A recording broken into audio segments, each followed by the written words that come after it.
All right. All right. All right, all right, all right. Hey, folks. All right. Hey guys, right. welcome back Hey, folks. every Wednesday. Update log. This is episode 16, I believe. Sorry to lose count here. Yes, it is. Yeah, 16. And today we are actually going to be discussing something very recent, something absolutely phenomenal, and in my opinion, something very good for the gaming industry as a whole, across the board. And that's Baldur's Gate 3 and Larian Studios. The hot topic of the gaming industry right now. Oh yeah, both good and bad. And it still boggles my mind that people think, Larian or BG3 is, or I don't think they think the game itself is bad. Although I'm sure there are some people who do. So for those of you who don't know, Baldur's Gate 3 came out August 2nd or 3rd, one of the two. Let me double check because I can't remember off the top of my head. That's the August 3rd. August 3rd? Okay. I knew it was early August. I couldn't remember if it was the 2nd or the 3rd.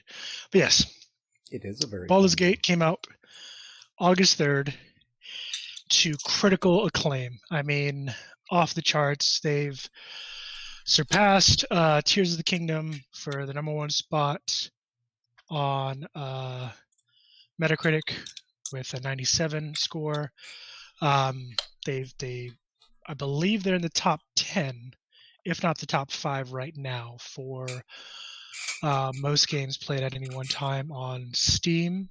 Yeah, they were at last I checked, they were like breaking records and we're at about like 800,000. No, I that may not be the number now. 875,000 and some change. Yeah, which if I recall, their expectations for that were like were 100,000. So Larian definitely have their expectations blown right out of the water. I'm wondering why they had so low expectations, but that's here nor there. So phenomenal game for those of you who've played it, whether it was in early access or now.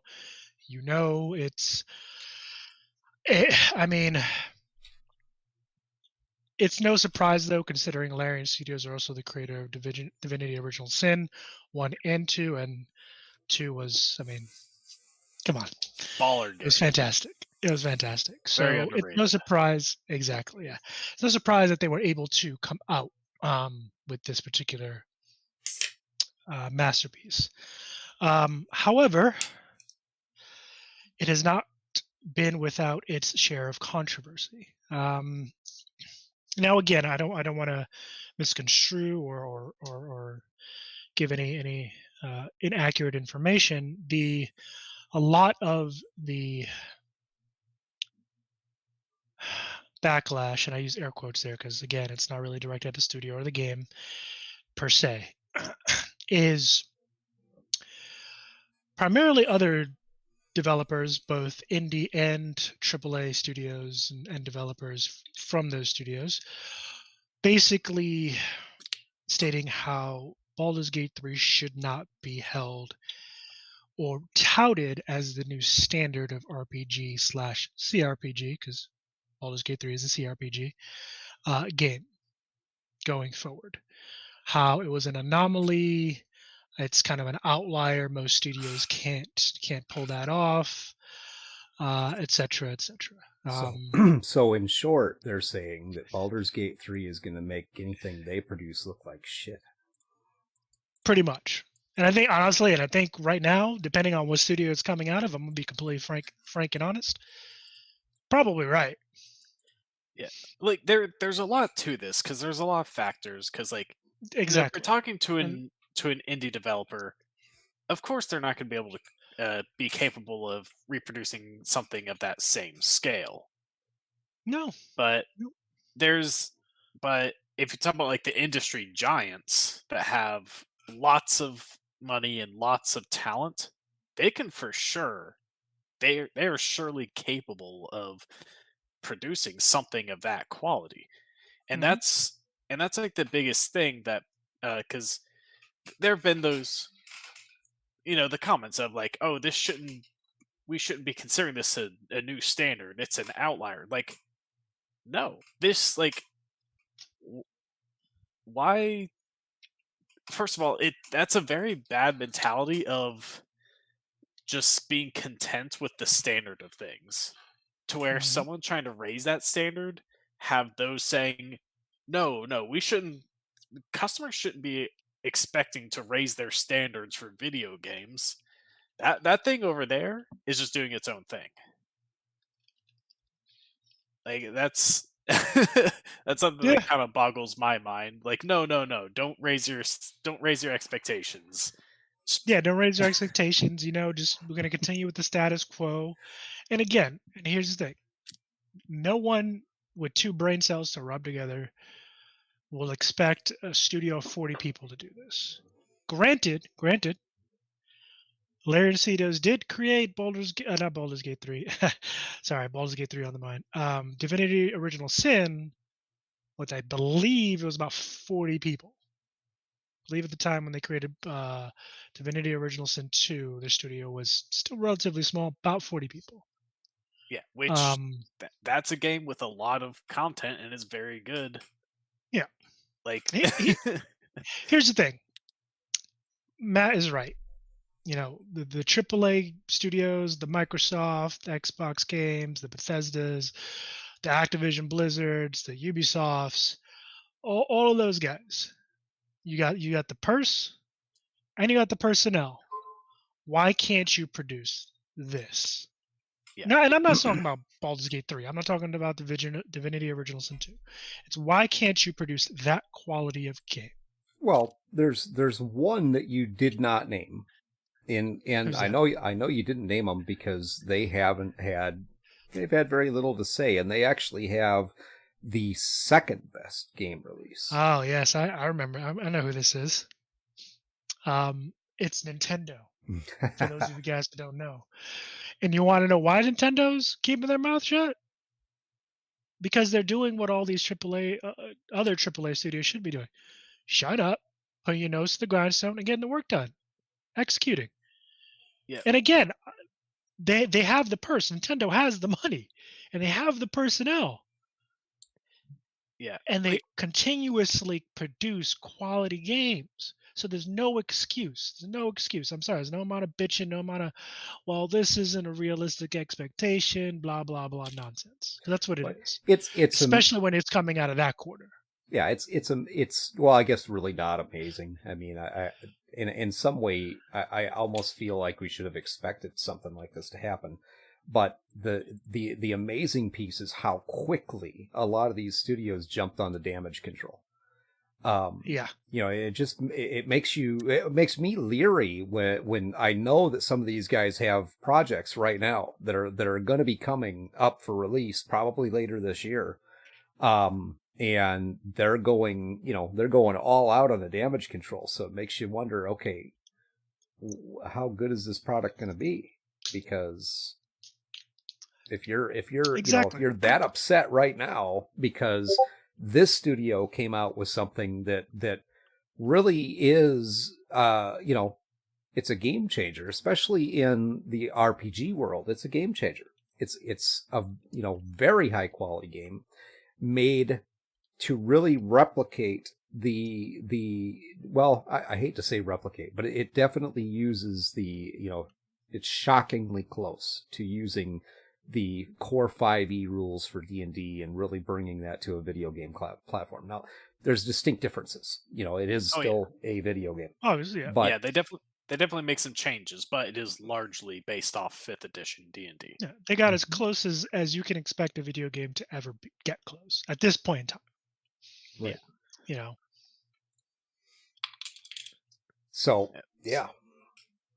Yeah, which in a lot of the discourse, I think honestly, the most of the discourse is because of the Western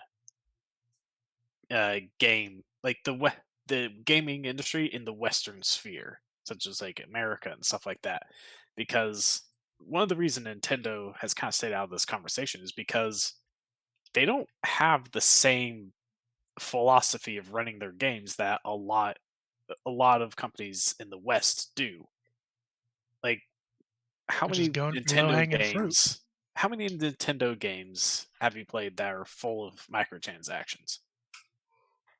None. Right. And like most Nintendo games are going to release in a working state. I'm not going to count Pokemon Scarlet and Violet. That was an oddity in Nintendo's track record, honestly. Um, hopefully, there's no more Never of happens that. again. But besides that, like if you think about it, have you ever played a broken Nintendo game, even at launch? No. I And I here's the can't, I thing. can't think of a single time, honestly. Here's the thing. I think at this juncture, in 2023, we're approaching the halfway point of the year. We're actually a little past We're now. we're past. Yeah, we're way past. Sorry.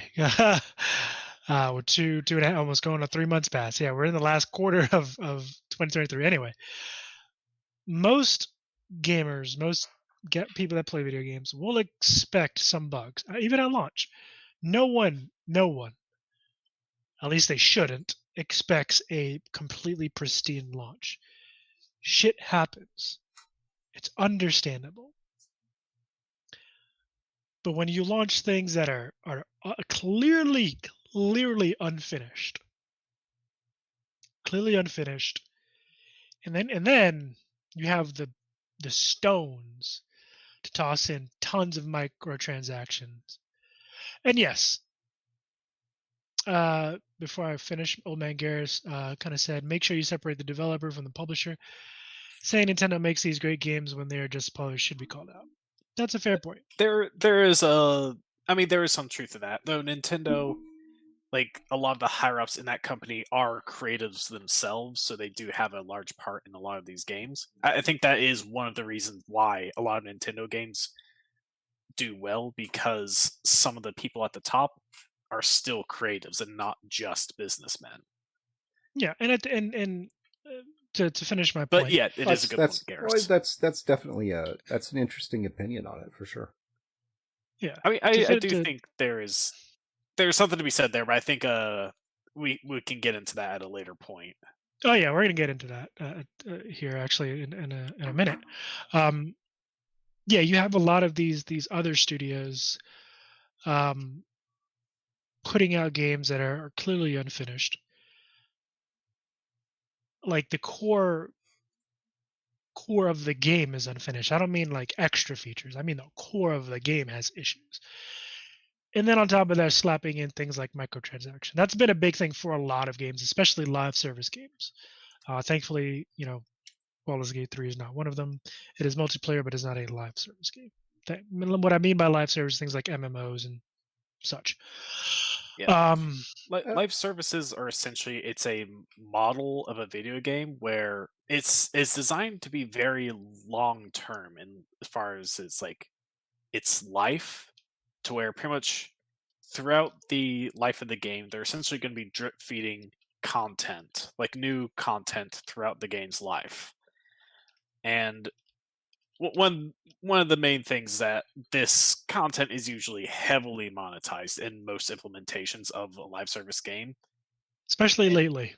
yeah, and like the main metrics that they care for is player retention, meaning they want you playing all the time, every day, and trying to get as much money out of you as possible. That's the general gist of how live action games, I mean, not Yeah. I say live action, live service games are kind of handling themselves these days. Live action games are very much the same in that respect, though. I mean, because you don't have live action game if of nobody's playing. So the game of life is a rough game. There's no pause button. I don't know who developed this one, but ain't no pause button. Yeah, like from Overwatch 1 to Overwatch 2. Overwatch 2 is a live service game. Even Diablo 4 is gone to live Yeah. service. Blizzard's going in hard on the live service model, and Yeah. I feel like we'll Well, probably be talking about them a bit later on tonight and how things are going for them right now. well, Yeah. that's the shift in the marketplace, though, because a lot of I mean, these businesses see the value in subscription base versus Mhm. just straight up selling the product. And from a business standpoint, absolutely, subscription base is the way you want to go, because then you have that continuous funding that's coming in all the time. Yeah. Oh yeah, And here's like the thing: there's nothing wrong with that model. But at the end of the day, you got to bring value. Ideally, you're bringing value to your players. And I'm sorry, a lot of these studios, in my personal opinion, obviously people will feel differently, ain't cutting it. And there's no reason. The thing that bothers me excuse me, the thing that bothers me the most is there's no reason why they shouldn't be.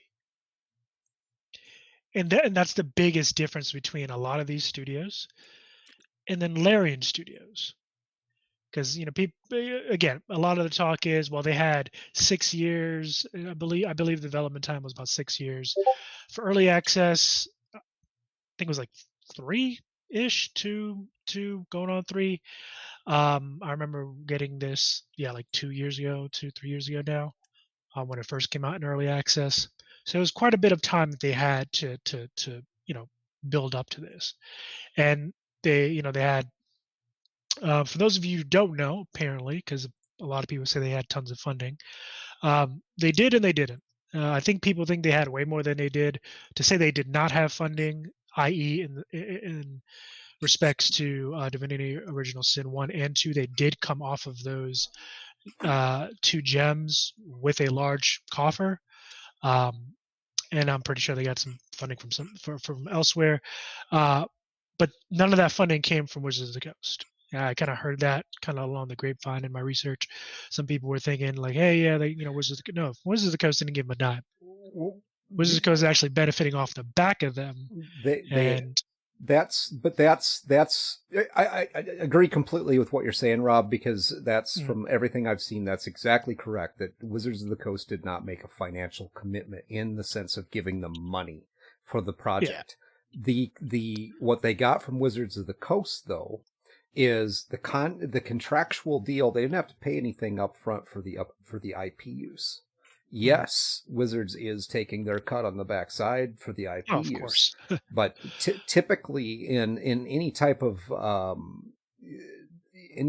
royalties situation, not all the time, but I would say typically you have to pay an upfront fee for using for getting those royalty rights, yeah, or using an IP. I mean, that's usually how that works. Is you pay an upfront fee, and then there's something on the back end. mm. yeah. But And So yeah, again, I think Larian no, Wizards. paid to be able to use the D&D IP. What? No, exactly. They I didn't don't. get paid to use it. They paid someone else so they could use it. So that's a big difference. Well, I No, don't think they and actually paid anything up front, though. I think that was the yeah, they didn't pay investment they anything got up from front, Wizards, but is that but Wizards didn't now a charge them lot of that, anything up front. yeah, a lot of that now is on the back end. So they did pay, just not the typical upfront payment that you would normally see for an IP like this. And I think that was, and it kind of makes me sick to say this. That was a smart move on Watsy's part, because they probably saw the potential of what was coming, and they were like, "Hey, we could make buku money on the back end. We don't have to charge them, you know, for the rights now." Well, and Which is it to be fair, goes right in line to be with fair, everything Watsy's doing. yeah. So And to be But fair, it was a gamble on their part because it's gonna flop. It's gonna flop because for people outside of the D&D community, for people who've never played Baldur's Gate 1 and 2, or like the PlayStation Baldur's Gate games, Baldur's Gate. I can't remember the name of the first game, but I played that one and Baldur's Gate Dark Alliance along with the two PC games. Um, Baldur's Gate. I mean, hell, D&D until very recently was still a niche thing, but Baldur's Gate wasn't a big deal. Like it wasn't that whole world, that whole, well, not world because it's set in Forgotten Realms, but that whole pocket wasn't really a big deal outside of the people who knew about it. So this was a big gamble on Larian's part. But the reason, and I'm gonna tell you a couple of the key reasons why they succeeded, at least from my perspective. Number one, they didn't have people up top telling them, "Hey, well, you need to release it this time because we want our money back." And I know that's a very simplistic way to put that, but essentially that's what it boils down to. A lot of these other companies, and this is kind of the only grace I'm gonna give them. So a lot of them, they have shareholders who are like, "Yo, where's my money?" Yeah, publicly They're traded companies. only concerned with getting their return. And again, it's a business perspective. I get it. Um, I don't understand it in a business sense, from a business sense in terms of it's clearly been shown the long run, and I guess a lot of these business guys don't like to play the long game. The long run, you produce a quality product, you make more money, way more money than the low hanging fruit that you get at the beginning. But hey, maybe I'm wrong, and I'm open to being wrong. But that said, that is one of the key differences. Is Larian Studios is not publicly traded. It is privately owned, and the owner Sven, if I'm pronouncing his name right, I Yeah, apologize if he Sven hears Vink. this. Yep, if I mispronounce your name, buddy. He owns the majority, and he by and large, from what I've seen, is a very creative individual. He's a creative, and to him and to a lot of the upper management of Larian Studios, I'm pretty sure to all the developers, Baldur's Gate 3 was a labor of love. They wanted this to be good, so they again they buckled in, put their nose to the grindstone, and got the work done. So that was one of the really big pieces why I think Baldur's Gate 3 succeeded in the way it has, because they didn't have people beating down their neck, make it, trying to make sure that they got their money back. They were like, hey, just get it done right, and it'll come out when it comes out. Another piece, the second piece, and it's probably bigger than the first that I mentioned, they listened to the players. And that right there is the core of a lot of the issues that the gaming industry is facing, in my opinion. A lot of these companies aren't listening to the players. And I'm not talking about the in the trenches developers. I'm talking about the middle and upper management. I'm talking about the publishers. They're not listening to the people who are playing their games, who are actively telling them, "Hey, this shit sucks. Fix it. Here's how we think you can fix it." It's like talking to a brick wall. Meanwhile, during the entirety of early access, there was open communication between Larian Studios. I mean, they did regular live, essentially like live letters with a lot of content creators and a lot of the people who are playing the game, similar to what Final Fantasy 14 does with Yoshi P. I mean, he's probably one of the best creative directors in the industry, bar none. Have regular live letters talking to fans, telling them about things that are upcoming. Why they made the decisions they made. Larian Studios took a similar approach with Baldur's Gate 3, and they listened, and they put out. I will bet money they put out a game that they wanted to see, but they also put out a game people wanted to play. And ultimately, that's what you need to do to be successful. You can make the best fucking game you've ever wanted to make, and it can be great in your eyes, but if no one wants to play it, it ain't gonna go nowhere. And what makes it worse is when you have players who actively love your IP. I mean, World of Warcraft, I'm looking at you, who are telling you, "Hey, look, this is ass. Fix it. Here's how you can fix it." And right over your head. Yeah, and I think a large part of like Larian's success is because of the way Sven Vink runs his company. Because he's very much a man who he's the CEO, but from everything I've heard of him, he doesn't strike me as a businessman to run a company. He's a creative himself, and he deeply cares for the creative process and just the integrity of the game.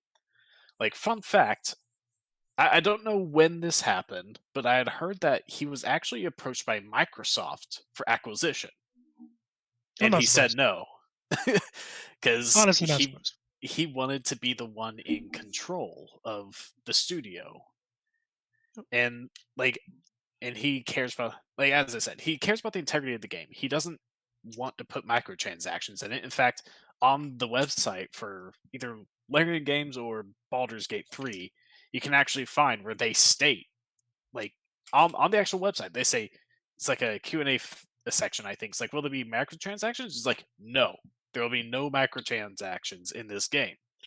Because he believes that, because he respects, this is, honestly, in the Western development world, this is becoming fairly rare, but Larian Studios and Baldur's Gate 3, it respects the player's time. So it's not like a live service game where it wants you to be there every day of every hour.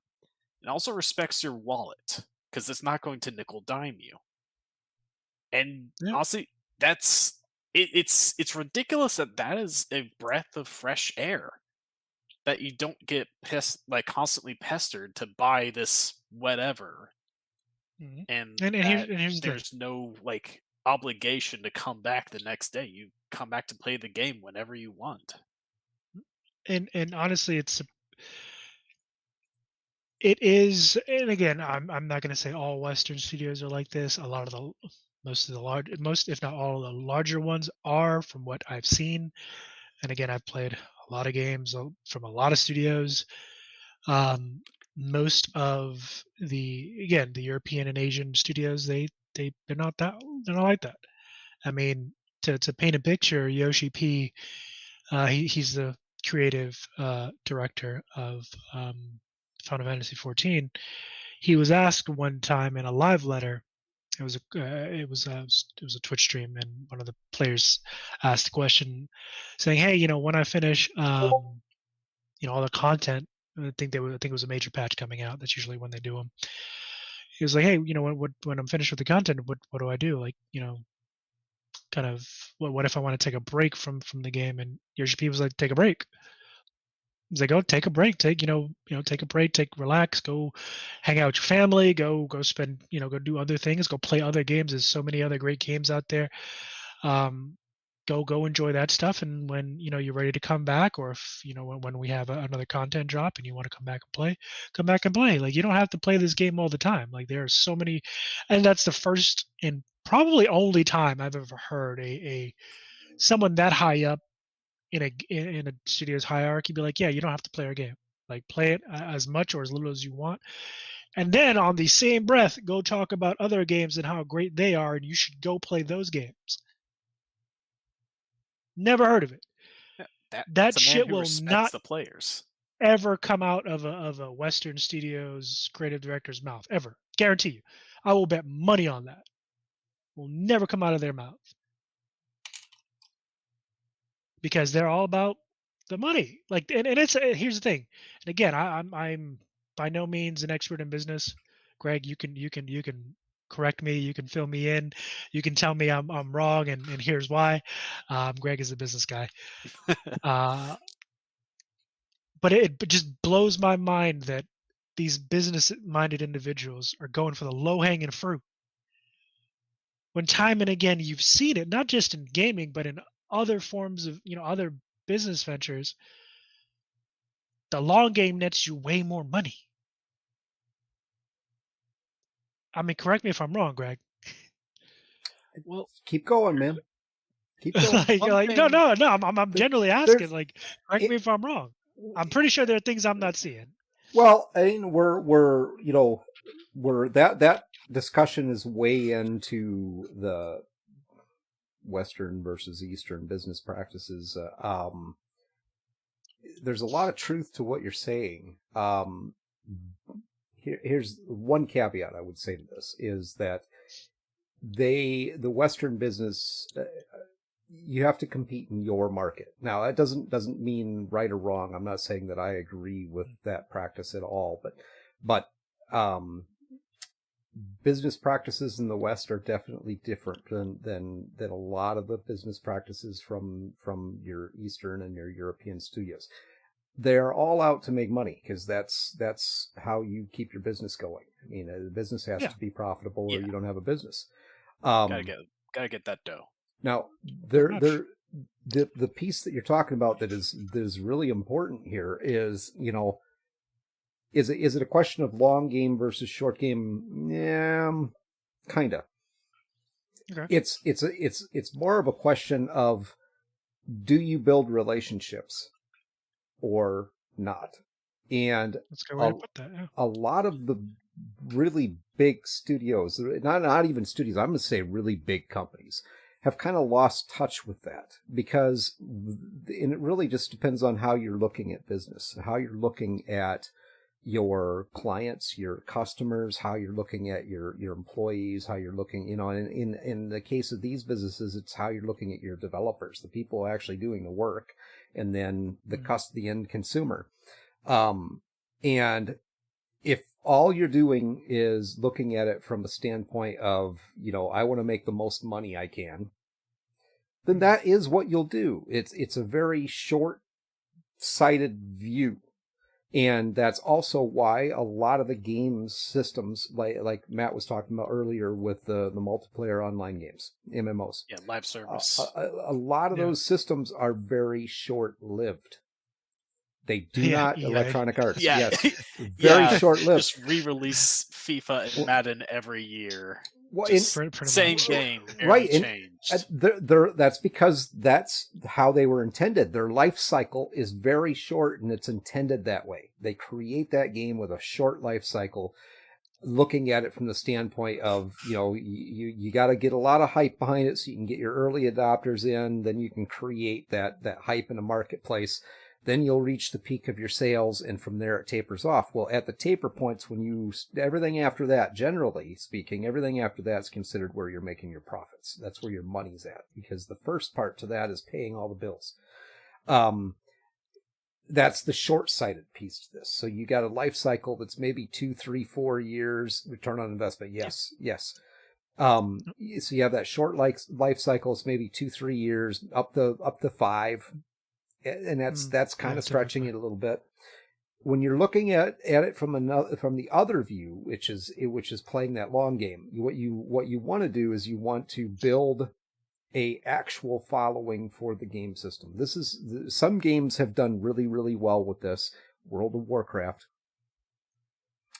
They've built a community around their game, and that community has sustained for a very long time. Honestly, World of Warcraft should have died out a long time ago.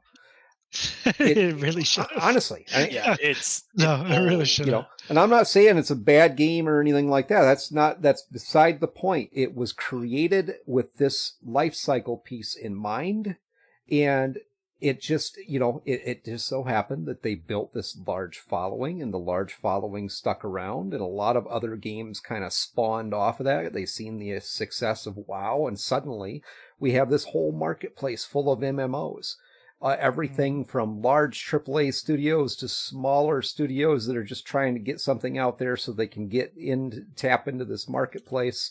You go on Steam, you can see just a plethora of them. Everything from ESO to a game, Fallen Earth. I don't know if anybody ever played that before, but that's another one that's out there. Heard of it, yeah.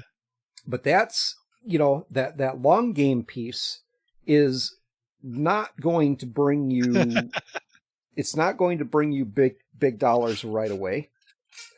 But over time it will. And the loyalty that you generate from your fan base, from your customers, is really what you're aiming for. Now, FIFA built a brand, and that's what they're all about, their brand. You know that they're going to put out a good whatever, football game or baseball game or racing game. It's going to be good. It's going to... See, the thing with the FIFA meta games put out by EA is that American football and European soccer, they don't European in football. those types of games. There's really no real competition for them. You don't. Yeah. I think someone else tried to make another soccer game, and it just did not do well. So FIFA stays as the golden standard, and it's not a very high standard, but it's the only one that's really there for people who love soccer. One more thing to look at here is also the difference between your newer companies and your legacy companies. FIFA is a legacy company. True. Oh yeah, it's been And going on for a long time. right, and when they first got into this marketplace, developing these games, publishing these games, or well, maybe not publishing the games because most of their games are all Nintendo and other gaming systems. But when they first got into this, that short life cycle was how you did business because there were no subscription True. bases out there. It was just simply Yep. we're gonna create this package, we're gonna pump it out to the public, and we're gonna sell it, and it'll sell for a while, and then once you hit saturation in your market, then you need a new product to follow it up. And that's that short life cycle is, okay, we only intend for this to last 3 to 5 years, maybe 2 to 3 years, but we only intend this to last for a short time because it's going to hit the peak of its life cycle and then sales are going to drop off. So we need something else to come up at that point. That's been their business forever. Yeah, and like another part of it, honestly, when it comes to FIFA and Madden, is the yearly releases essentially reset people's teams. Because the current Yep. business model is that you can spend a lot of money, microtransactions, to try to get that star player you really want for your team. Yeah, And it's a whole like it sorry, Matt. Yeah, the gambling. Well, yeah, not gambling. this is like the loot boxes being gambling type thing. Mhm. They rely on that heavily, and with when the new release comes out, that's the new game. You buy it, you get it, you're playing it. Start All from that, scratch, pretty yeah, you're much. starting from scratch. Now, you want that star player back that you already had, and you're going to be paying up that cheddar. That's a big part of the way EA is handling their sports games. Whether it's FIFA, Madden, or even NBA.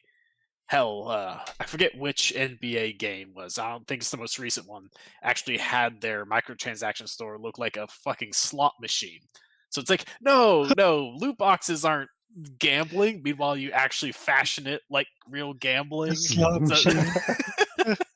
no, I forget which NBA game it was, but one of them definitely used a slot machine for their loot box type thing. So, not a good look. But No, honestly, this is like part of the core of why Baldur's Gate 3 has made such waves in the industry, because this is the because it type of proves. thing we're coming to expect from games. We're expecting it to be broken at launch. We're expecting it to be riddled with microtransactions to try to nickel and dime you for everything you have. We're coming to expect that there are games that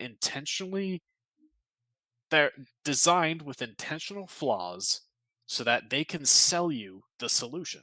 Like I'm going to take Elder Scrolls Online for an example for this one, because this is what I'm most familiar with.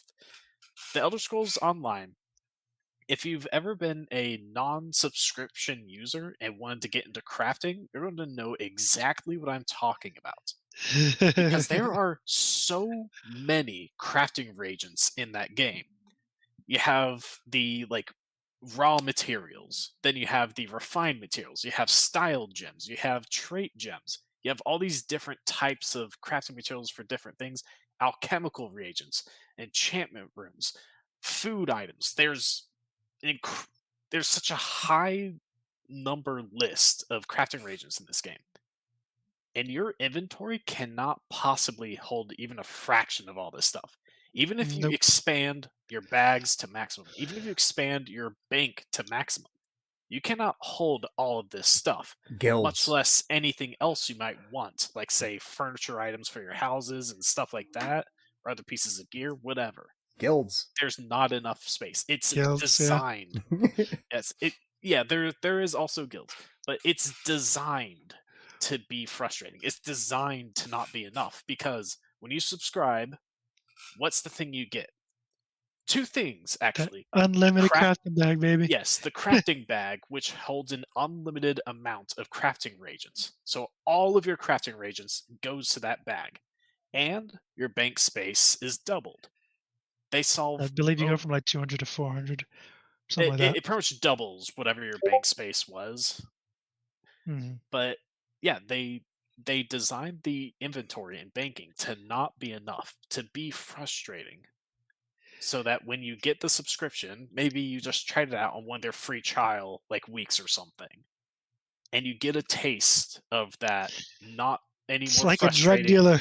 Exactly. And it look, I'll admit it worked on me because I did that free trial. I got to see how much better it was now that the inventory wasn't like just shit. I was like, fine, I'll do it. And I started paying for the subscription. It got me because I didn't want to go back to that frustration at the start, but that frustration was designed to be there. And I view Somebody, that as such a complete sin so, of game design where you somebody, intend for it to be terrible so you can sell them something. somebody at Bethesda was sitting there watching this happening and thinking to themselves in the moment you bought that, they're like, oh, we got another sucker. I mean, player. We have another player. Pretty much. Pretty much. Probably they probably this have it like a tally board or something, like got another one. yeah, and like this like mentality I think is what Oh man. has taken over. And again, we're not going to say like all Western studios or publishers are like this, but this is a mentality that has really spread among many of the industry giants in the West. Like, if you talk about Blizzard, all of Activision Blizzard games are heavily, and I mean heavily, monetized Yep. to the point where I think they're starting to care less about making an actual fun experience than they are about trying to be profitable. Because if you look at their two most recent releases, the two big things, Overwatch 2 and Diablo 4, neither of those are going very well. In Overwatch 2's But that case, upfront money though. yeah, the upfront money, and they hope for the whales as they're called, the people who spend a Have lot of money to money on burn. microtransactions. But like in Overwatch 2, they decided to there's we could spend a whole day on what has been going on with Overwatch 2, but I'll go over the more recent thing, is that they decided to go outside of their usual Battle.net launcher and actually release Overwatch 2 on Steam. And you know what Did they? happened? Yes, they actually went on Huh. Steam for that. You know what happened? That game has the lowest reviews and the entire platform of Steam. Like tens of thousands in reviews, and Huh. I think it's like a 9% positive, meaning Ha! 91% reviews on the game are negative. And that's Damn. how much. And the thing is, like, I played the first Overwatch. I had fun with it. But this is how much. And, like, I don't think Overwatch 2 is a bad game.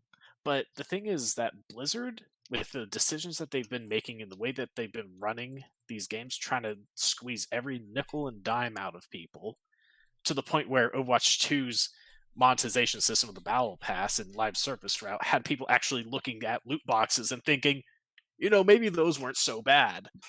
But like they've generated that much bad will with their own customers. And even Diablo Yeah. 4 has a lot of problems and it's bleeding players. Like it's crazy because Blizzard is an industry giant. They're home to some of the greatest IPs out there. World of Warcraft, StarCraft, Diablo, even Overwatch is a fairly big IP at this point. Mhm. But it just feels like they're running all of Well, it the into the Warcraft ground. RTSs that they made. Yeah, but it just feels like they're running it all into the ground because they're going too far with trying to monetize every aspect to try to squeeze their players for every cent they possibly can. And yes, Garrus, my camera did freeze again. I don't know why it does that. But anyway, but yeah, like in my view, Activision Blizzard, they go the farthest in that direction of trying to monetize everything. They do it more than anyone else, and it's starting to really affect them now. I think Yeah. people I are mean, against them in droves. I think it comes down to obviously a lot of factors. But kind of circling back to Baldur's Gate, the Larian Studios, and kind of the. And again, I want to stress this. all of these I don't want to say negative comments because none of them are saying the game is terrible or anything like that. I think Greg put it perfectly, on the spot. Damage control. They're Mhm. trying to mitigate expectations, saying, "Hey guys, we know BG3 is great. We know Larian Studios did a great job, but don't expect this from everybody." Um, Now, I see to an extent where they're coming from, because again, a 40-person studio is not going to create something like Baldur's Gate 3. I will counter, however, and say that a 40-person studio can still create a great game. And why shouldn't and again, Greg, I think Greg and Matt put it very well a bit ago as well. Why shouldn't your expectations be raised? What's the problem with the consumer raising their expectations um, to to to kind of say like, hey, we want more of Baldur's Gate 3. That's kind of what we're looking for. Because I mean, as a studio, I would raise my expectations seeing that come out. I'd be Yeah. like, you know what? I'm gonna play that. First, I'm gonna play it because it's fun. Second, I'm gonna play it because I want to know what they did and how they did it, so I can replicate that, potentially make it better. Yeah. And like here's one thing, because like yes, you can't really expect to like an indie developers to make something like Baldur's Gate, but that doesn't mean indie developers are incapable of making quality games with a fair deal of content. Like a game that I played recently called was called Chained Echoes, and this is an indie game made by a developer named Matthias Linda. I forget what country this guy's from, but that definitely an indie game. And let me tell you, the game is fun as hell. It takes like that standard, like the old school JRPG experience, like old Final Fantasy and games like that, and Oh, love them. puts a refreshing spin on it to keep it interesting. And the game has a lot of content. Like for the price you're paying, you're gonna be like there's a lot of content for the price you're paying. So like Yeah. yeah, indie developers and can make quality games that respect your time and your wallet, and they can deliver a great experience. Like yeah, like oh yeah, Garrus, you played Chain Echoes too. That's a really good game. And Stardew Yeah, Valley, and Stardew Valley. Yeah, another I was indie game. introduced to that a couple of streams ago. I'd Yeah, heard of it. I just never played it at the yeah, time. it's another fantastic game. And here's the thing: it's getting to a point where it's like there's so many indie games you could point out to be like, this is great, this is amazing. Like this is a game that's like critically acclaimed, like Hades, indie Yeah, game 80s. that like got game of the year. I forget which year. Not some big AAA title. These all these AAA companies were put to shame by an indie developer. So like yeah, like no, like our standards should constantly. We should not be afraid to raise our standards because we have there are well-meaning indie developers out there looking to give the player the best experience possible with the resources they have. And there are many And they who are can do it. succeeding. There Man, that's the thing. They can do it. Like I don't.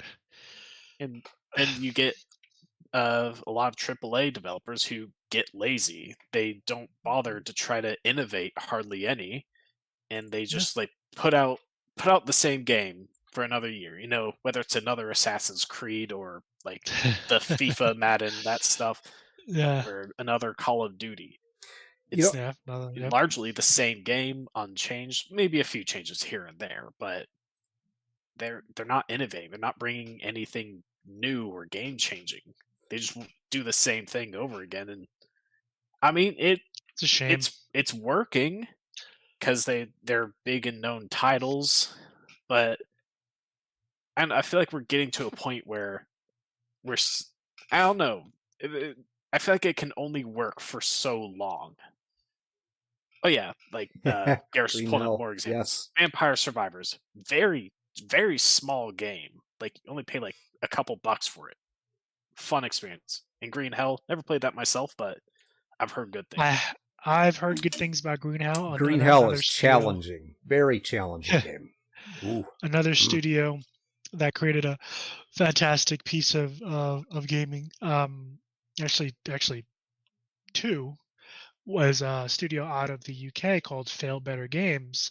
Fall in London is a text-based game, so maybe not as graphically intensive as the games that we've been talking about. However, this story crafting and the narrative that they have going on there and continue to come since 2009 is phenomenal, absolutely phenomenal. And then they, with that success of Fall in London, which is a browser-based game, they went on to create Sunless Sea, another phenomenal hit, and then Sunless Sky, all based in the same universe.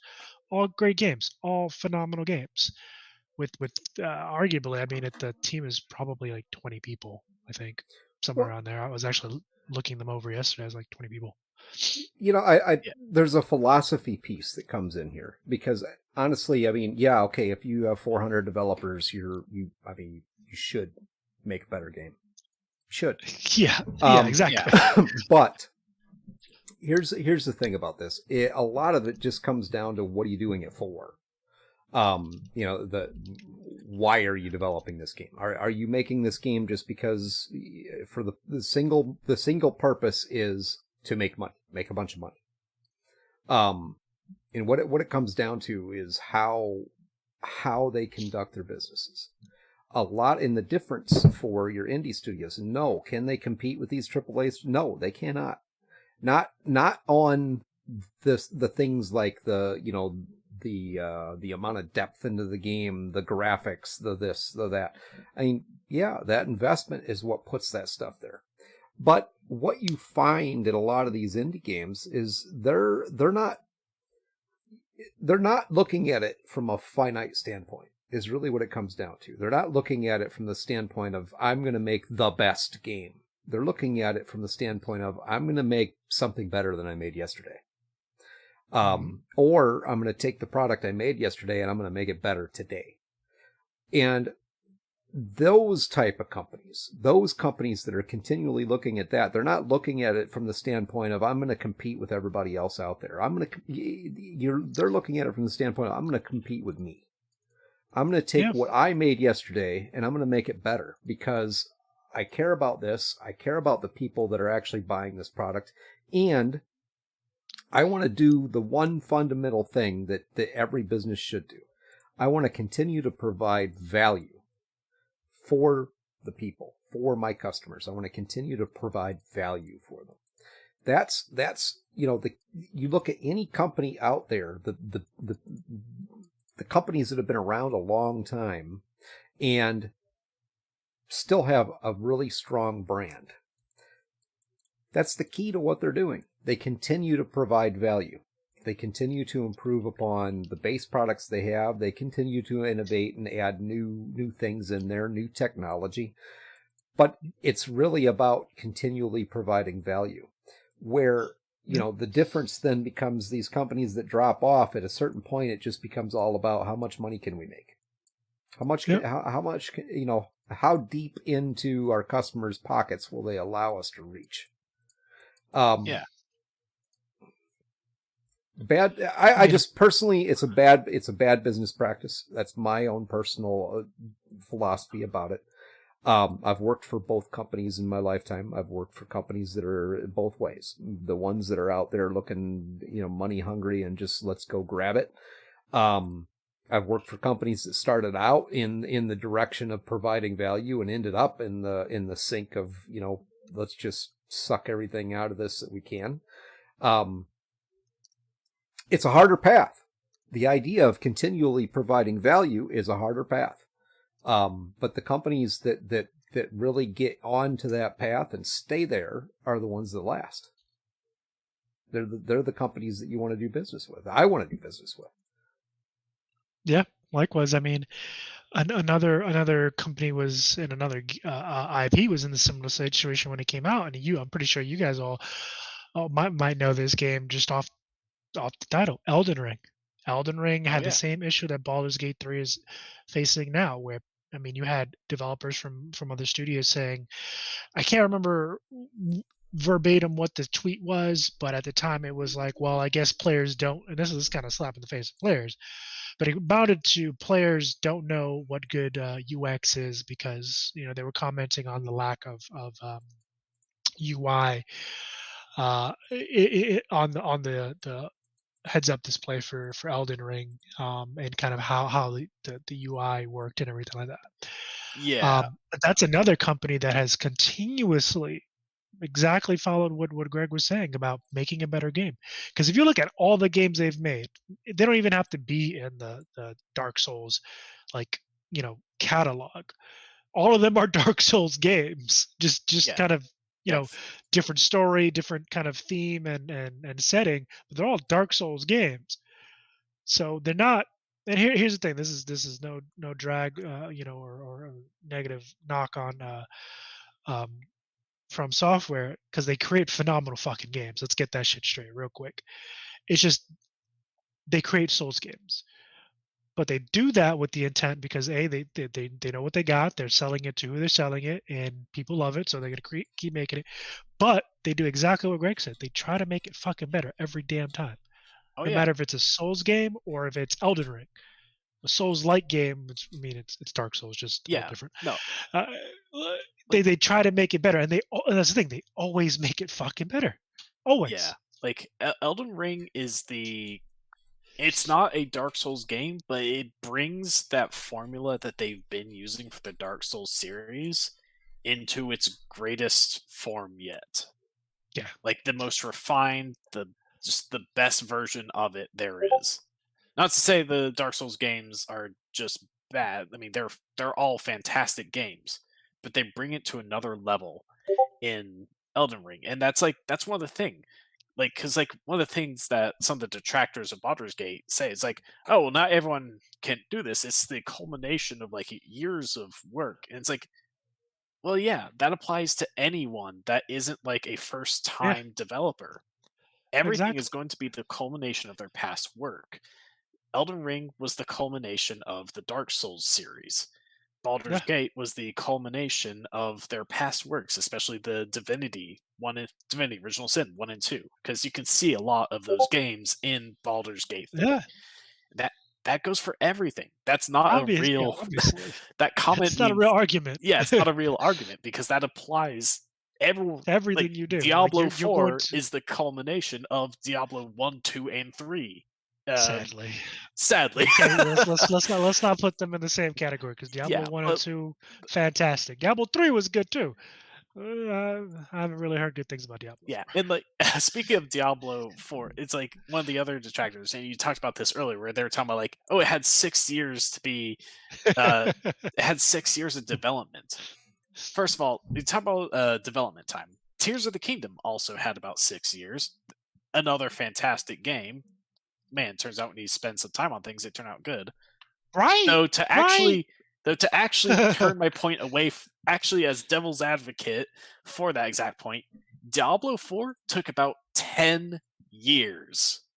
God damn it! They came out with that dumpster fire in 10 years. Exactly. So it's like, Shit. like, like What did they Baldur's, do at that time? That's the yeah, like question. there are games that have taken longer than Baldur's Gate 3. Like it's not like no one can do 6 years of development time. And like many good games spend some time in the oven because they're making something amazing. So like 6 years is not that's not an outlier, honestly. No, It's it's not. really not. And it's not, and here's the thing. It's like it's not. And a lot of these detractors are saying, don't expect this from this and that, and da da da da da da. Fine. I agree with them to a point.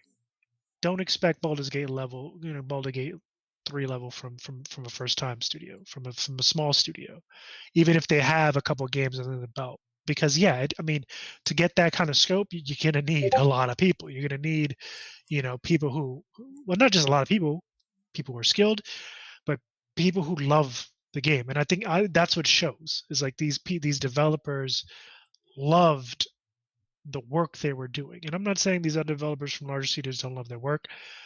I'm willing to bet they probably don't. because if they're anything like the rest of us, they probably look at that and like, what the fuck am I working on? Yeah, But I can't speak for them. when people have fun working on a game, it shows. It shows in the game. It Yeah, shows in its heart. Like Baldur's Gate 3, there's so much dumb so much stuff you quirky can do shit. in that Why? game that's Oh just my hilarious. god! They had there was no purpose of Reason? putting it. Like, Yeah, in the there's beginning, no reason that to put a kid lot of the stuff. yeah, like, in the Yeah, beginning, when that kid tries to scam you with the magic ring and he tosses the coin, yeah, you can just keep asking him to toss the coin again and again and again, and he gets progressively more annoyed with you every time until he just says, "Fine, just take the ring and just get out of here. Leave me alone." yeah. They didn't have It's to put all that in funny. there, but they did. It's stupid, and like You know. that's the type of thing where you can tell they had fun doing that bit, Hmm. and it shows. That always shows in games when they have fun making it.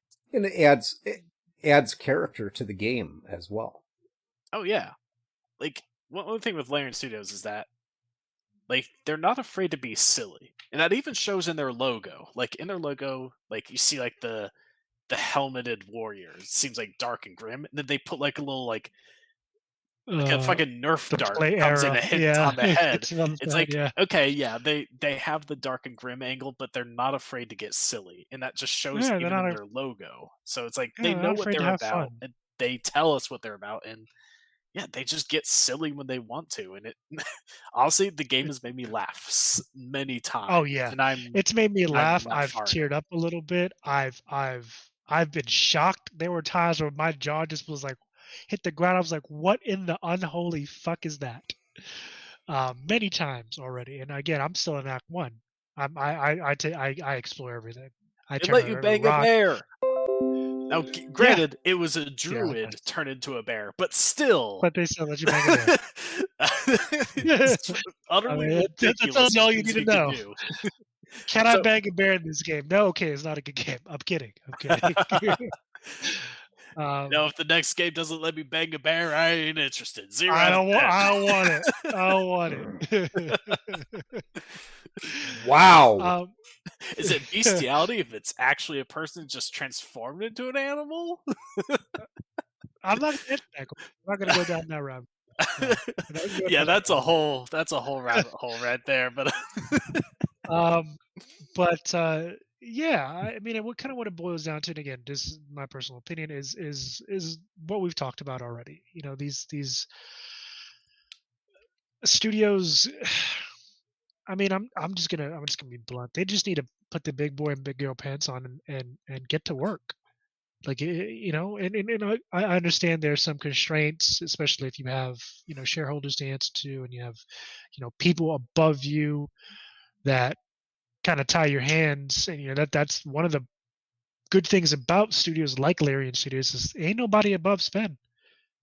He calls the shots. He got nobody to answer to. He owns a majority stake in the company, as far as my researchers have told me, and they have no stakeholders or investors that they need to answer to. I'm not saying they don't have any investors. I'm just saying from what I've researched, he doesn't have to answer to anybody but him and the other people, the other partners within the company. I would imagine.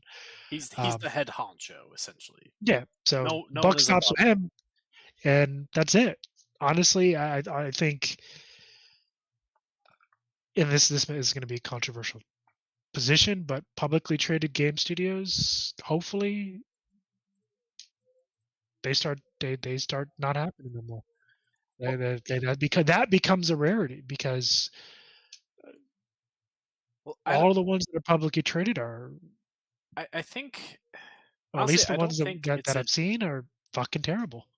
I don't They think start it's as great and much. they die along the way. Yeah, I don't think it's as much an issue with publicly traded companies because like a lot of games need the funding. Not everyone can just come out and make a game. Yeah, That's why a lot of indie devs even go to like small publishers because they help fund the game. So like yeah. they're always going to have a place. I think the problem is just the mentality that's pervaded a lot to where the money that's made is the only thing that matters. And so it goes so far as to That's all they're looking make a for. Everybody lesser looks. product No. that instead of being focused on providing a quality experience for the player, is instead designed to manipulate the player into spending more money on the game. That's the issue. And again, we've seen that from video games, TTRPGs. I'm looking at you, Watsy. I mean, everybody knows it. And it is what it is. let's call it what it is. Everybody knows it. I mean, you just some latest fiasco already, but we'll go into that in another episode. Kind of circling back actually to a studio we talked about earlier, Blizzard Activision. For those of you who don't know, Microsoft is actually trying to acquire Blizzard Activision. Yep. Um, It's a deal that's been going on for a while now. Yeah, and recently they actually decided that again, I don't know all the particulars, but they're going to be selling or basically moving parts of the Blizzard Activision acquisition, should it come to pass, to Ubisoft.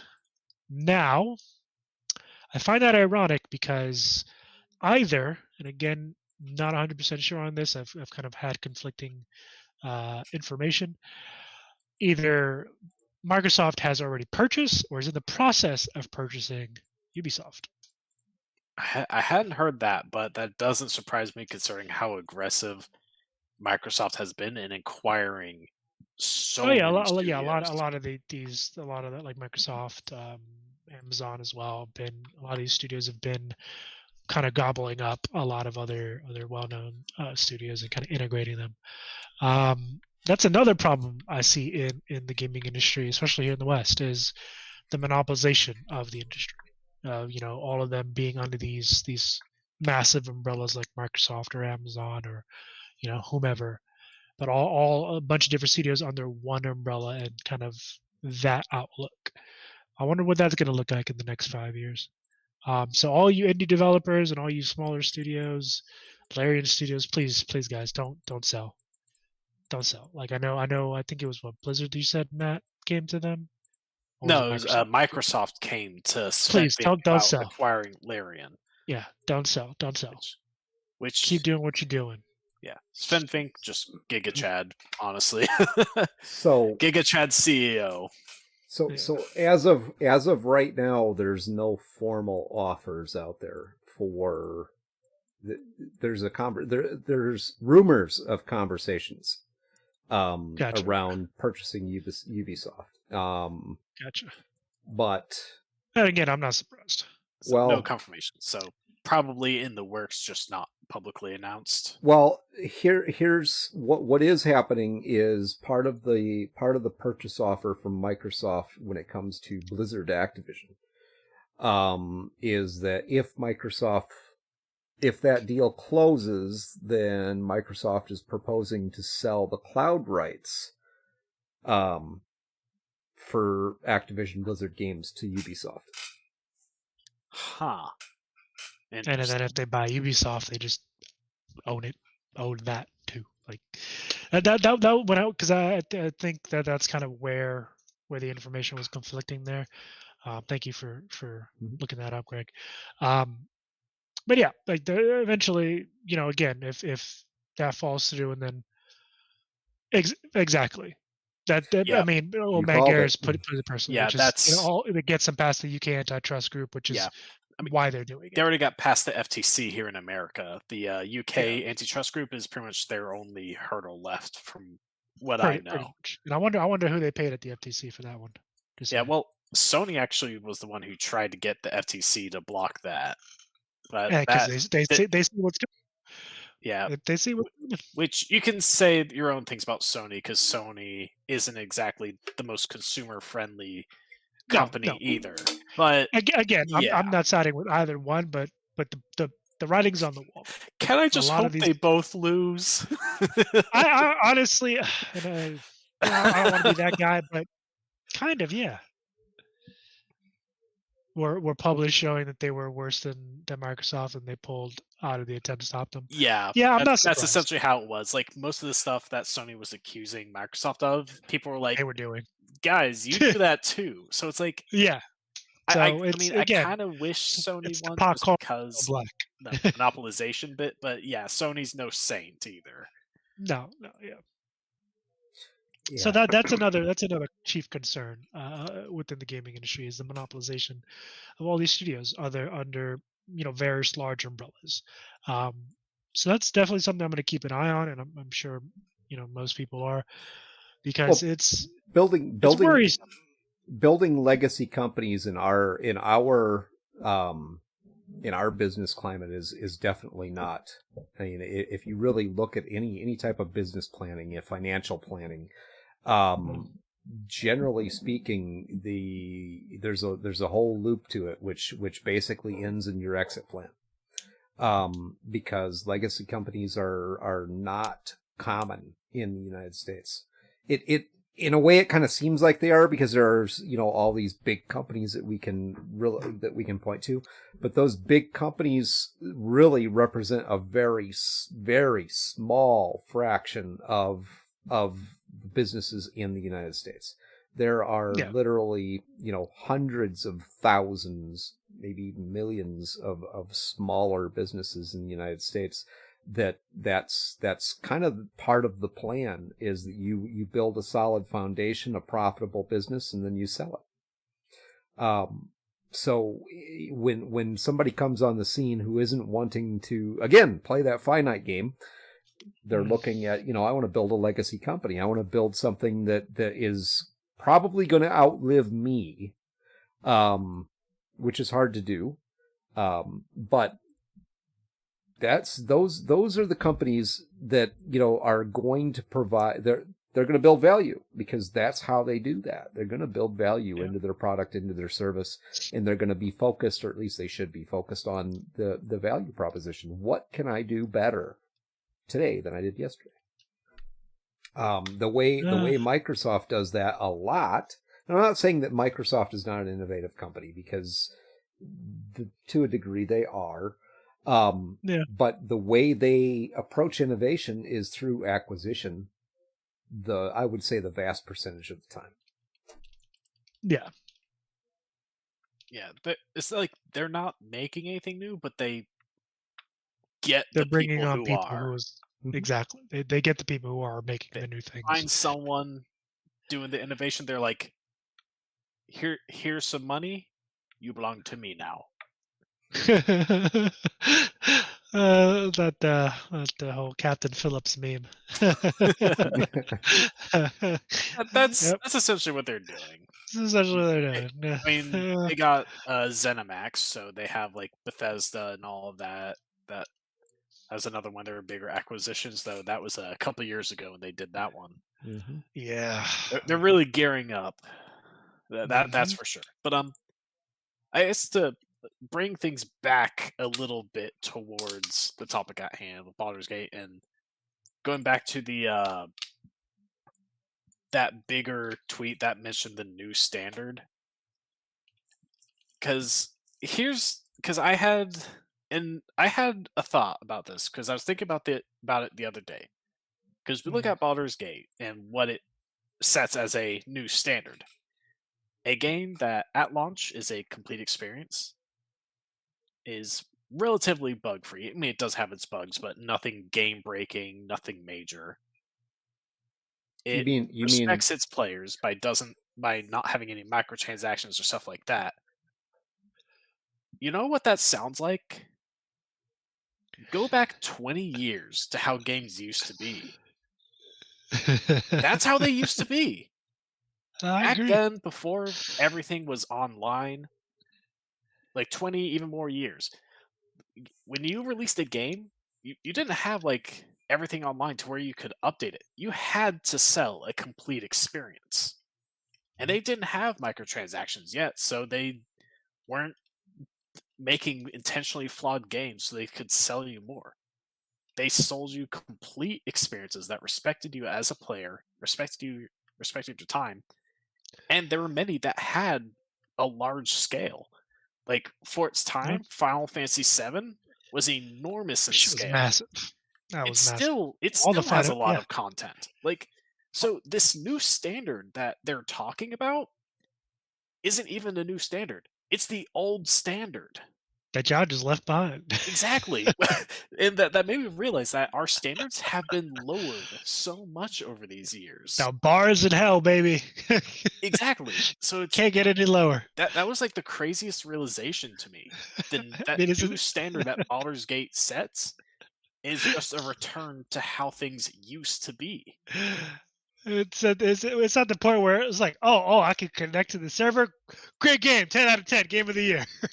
Exactly. Like, goddamn, like it all started with Oblivion's fucking horse armor. Let me tell you. Yo, I think that was like the dope horse armor first. there. Yeah, that was like I think the beginning of like the cosmetic.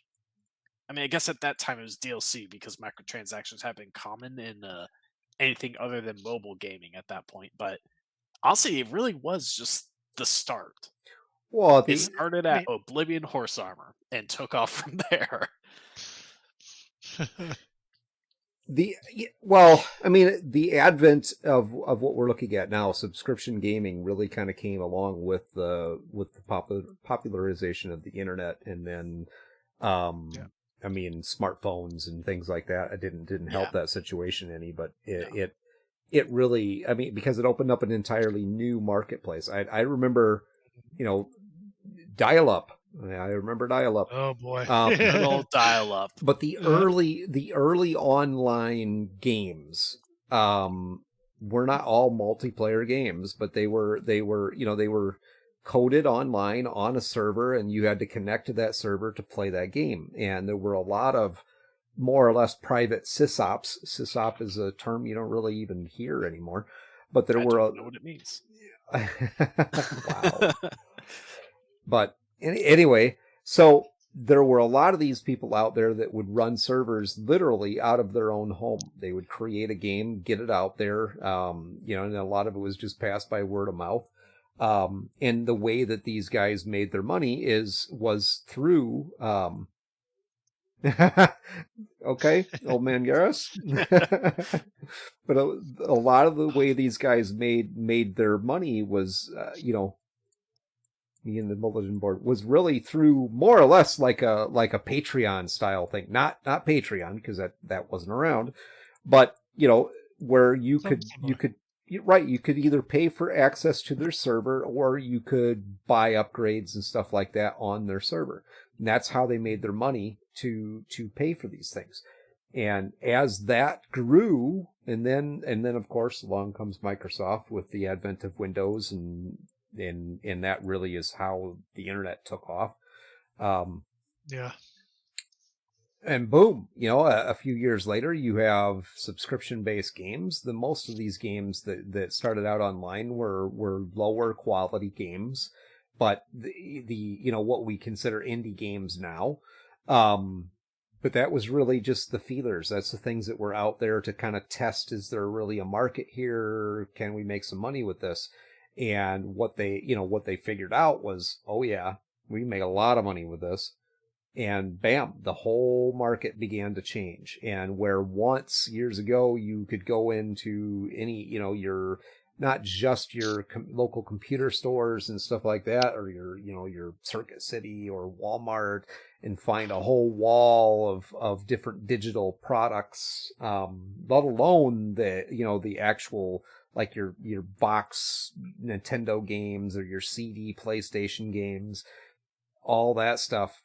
I mean, it allowed the market to shift away from that that all those costs, and go directly to the consumer, which is the most profitable way, is to be able to go directly to the consumer, skipping over all the middlemen involved. It actually surprises me that, platforms like Steam.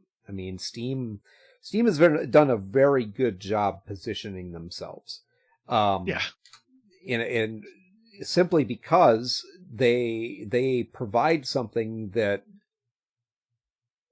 you don't really No need. one else does. Well, and you don't really need it. That's the thing. You don't really need it. You don't really need Steam. But they provide basically like a games shopping place where you can go and get all the different things that you want. It's basically like a Rolls 20 or a drive-through RPG for video games. It's good stuff. I mean, I remember not that long ago, maybe 15 years ago, where, being in online communities on games, even as early as when ESO first launched, 2014, 2015, um, you seen Steam gamers and you're like, it's another one of them, but now they're dominant. They really are. They're dominant in the marketplace. So Yeah, Steam definitely has like a. I wouldn't say they have a monopoly over digital games distribution, but they definitely have a bit of a stranglehold on it because you do have other platforms like the Epic Game Store or Origin or whatever, but none of them none of them really come close to rivaling Steam. And Yep. that's also why Steam doesn't really bother very to true. make many of their own games anymore. Well, No Half-Life 3. They're making that money off the marketplace. They don't really care to make games. Steam No. very recently has come into some legal issues, however. And Really? part of the problem was Steam started off as a more or less a download site where you could buy and download games. They don't do that anymore. A lot of the games that are on Steam are not made. The download you get is not full game. You get a key. That's not saying you can't play the game on your computer. Most of them, I think you can. You get a playable version, but you're basically buying a key from Steam, and then the game is on the cloud. You access the game on the cloud. So you're not. Go ahead. Is that like a argument of you don't really even own the game type thing? Exactly, and that's there's actually I believe a pending lawsuit that's out there now for people who bought games through Steam and they weren't told that. They did not know that they were not actually buying the game. They're just buying a key. And Steam didn't they weren't forthright with that information. You actually thought you were buying the game and downloading the game. That's not what you were doing. You're just buying a CD key. Yeah. Yeah. Huh. Honestly, Did not know that. I feel like that's been an argument against Steam for a while now. I think that's a greater form of it, but like think about any of your games on Steam. Do you really own it? Because like what happens if you lose your Steam account? What happens if Steam for some reason bans you? Do you have access to those games still? Nope.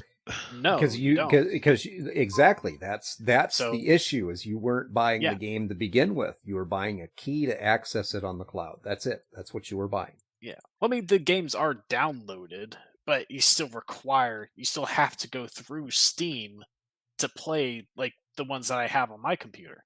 I still have to go through Steam to play them, even though I do have them downloaded. No, So you have some of the files to be able to support the game. You don't have the game, Matt. That's what I'm telling you. You don't actually have the game. That's why you can't just pull it up and play it on your computer. That's why you have to go Unless through you're Steam. logged not all of them are completely on the cloud though, because if I went into like offline mode, with no internet access, Mhm. if that were true for all of the games, then I wouldn't be able to play anything if I were offline. You have a limited version that's on your computer, absolutely. Damn, that's depressing. Yeah, I'd have really owned my shit. Well, yeah, but and that's a big criticism of Steam. That's been around for a while, but I think like what Greg talking about is an even greater form of that. Well, Probably. Microsoft does the same thing. The Microsoft and the Xbox, they do the same thing. Yeah. You can get all these games through Game Pass, yada yada yada yada, but if you don't have the connection, you can't play them. Why? Because you don't actually own them. You own a key. Yeah, So you only access it if you can access the cloud. Yeah, and I think that's like one detriment to this age that we're coming into, like digital games, because there definitely are some pros to it, because it's a lot more convenient than having to go and get a physical copy. You don't have to worry about the physical copy like just breaking, if you're too rough with the disc or whatever.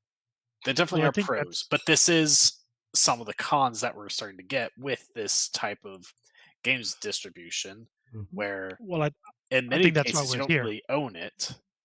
Mhm. And like, let's say you bought a bunch of games for something on one of the older consoles, like say the PS3. Yeah, got them digitally, and eventually, I don't know if they've done it yet. I wouldn't be surprised if they already have, but eventually, as older consoles get old and left behind, they're going to shut down those servers. So if you don't have something like currently downloaded on that old console, it's essentially going to become lost forever because you have nowhere to download it from anymore. Mhm. So that's it. The digital games distribution, it's very convenient for both player and business because they don't have to produce as many physical copies anymore. But it does come with its own detriments, definitely. Yeah, and I think that's kind of where we're at now, because and why it's probably going to continue to get worse. And old man Garrus, he's mentioned this a couple times. I've spoken to him privately. Convenience. I mean, you hit the nail on the head, Matt. The convenience. People are, Mhm. are inherently lazy in a lot of areas. Getting their games is one of them. Yeah, I mean, I can just pay here and download it and move on with my life. I don't have to go out to GameStop or go buy a physical copy, go upload a disc, stick in a floppy disk. Kids these days don't know what that is. um, or pop in a CD to download the game onto my system.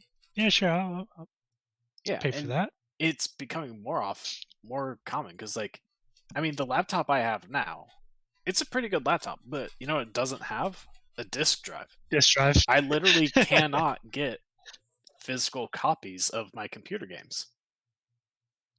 Yep. Honestly, I don't see. I remember playing World of Warcraft when it came out, and I had to go to GameStop, or it was GameStop at the time. That was the big thing, and buy the box, and it came with CDs, and I had to load them each one, and oh, that one's finished loading. Load that one. That was finished loading. I think it was like 2 or 3 CDs, something like Yeah, that. that would couple discs. I remember getting that as well back in the day. And yeah, you didn't have that no more. Just download it. Yeah, in fact, a lot of physical copies these days aren't even the game. Like all it That's the does is key. just open a prompt on your console to download the game. That's what a Mhm. lot of them are these days. A lot of your home PCs now are actually, especially the higher end ones, they're not even being made with a actual. Disk drive. Yeah, yeah. Yeah. So like I think eventually just the idea of like the physical distribution of games like that, I don't know if it's gonna come to a dead halt at any point to where it just doesn't exist, but it's going to become a bit more of a niche thing where it's rare. I just hope that at some point there will be something in place for people to be able to like retrieve their games, like to say that they truly own them. In case like something goes down. Right. Like like with what's going on with Steam. I want to say I own my games. If something happens with Steam, like say for whatever reason Steam just dies, all the servers die, I want to be able to play my games still. I paid for them. I paid the full price. I've got the data on my machine. My games, I want to play them. And that's what I hope happens in the future. I will see if that is where things end up, but like I can hope. One can hope. One can hope. But yeah, it's. I mean, what do you guys think, the audience? What do you guys think about kind of what you've heard here today? And I mean, again, you guys might have known this before coming to the episode today, but what do you think about this kind of trend of, honestly, I'm just gonna call it what it is, mediocrity within the gaming industry, where, and again, this is no shot at the developers themselves, but just the various studios that seem to follow this, where they're just doing the bare minimum, and when a studio decides to come out and not do the bare minimum, when they decide, hey, yeah, we're going to give you guys a a fucking experience because we want to and because you deserve it and you paid for it, that they're getting some backlash for it.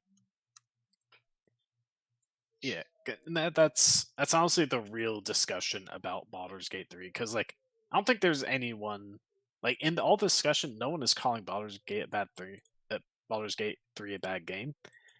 It's the fact that its success and the way it handles itself as a game really sheds a light on the gaming industry as it is today.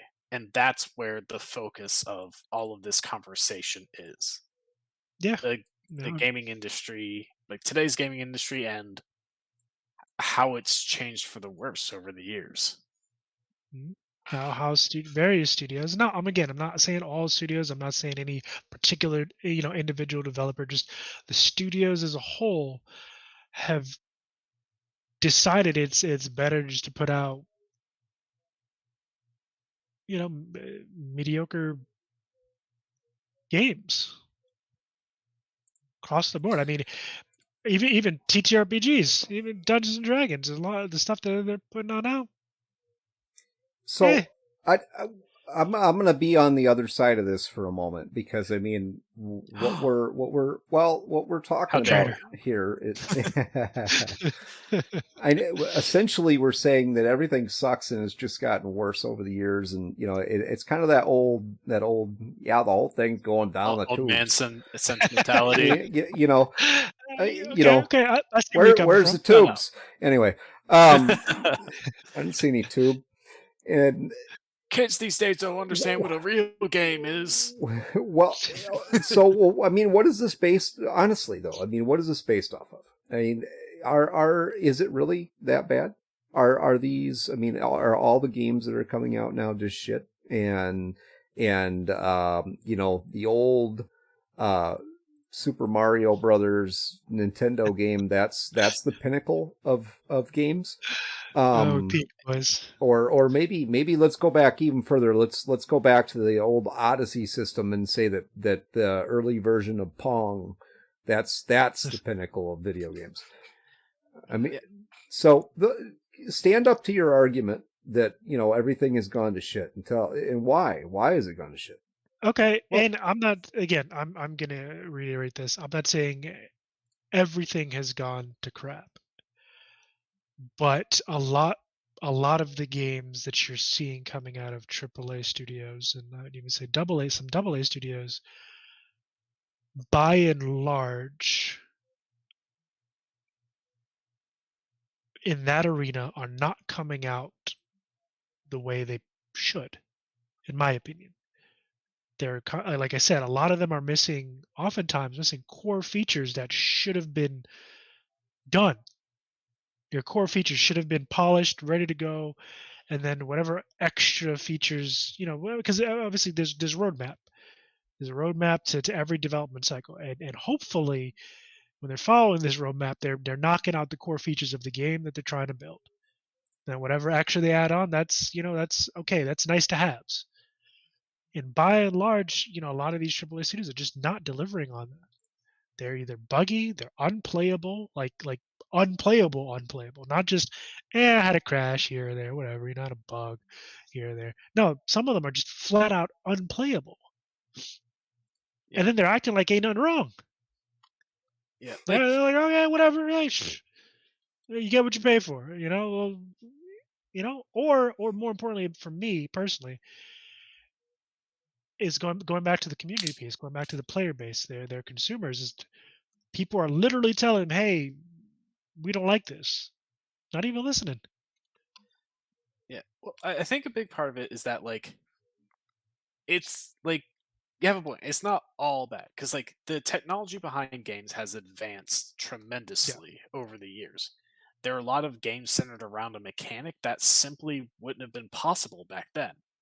But the problem is that there are so many games that could have been just so much more, because these companies, again, they're getting complacent. They're focused on the nickel and diming to succeed rather than providing a quality experience.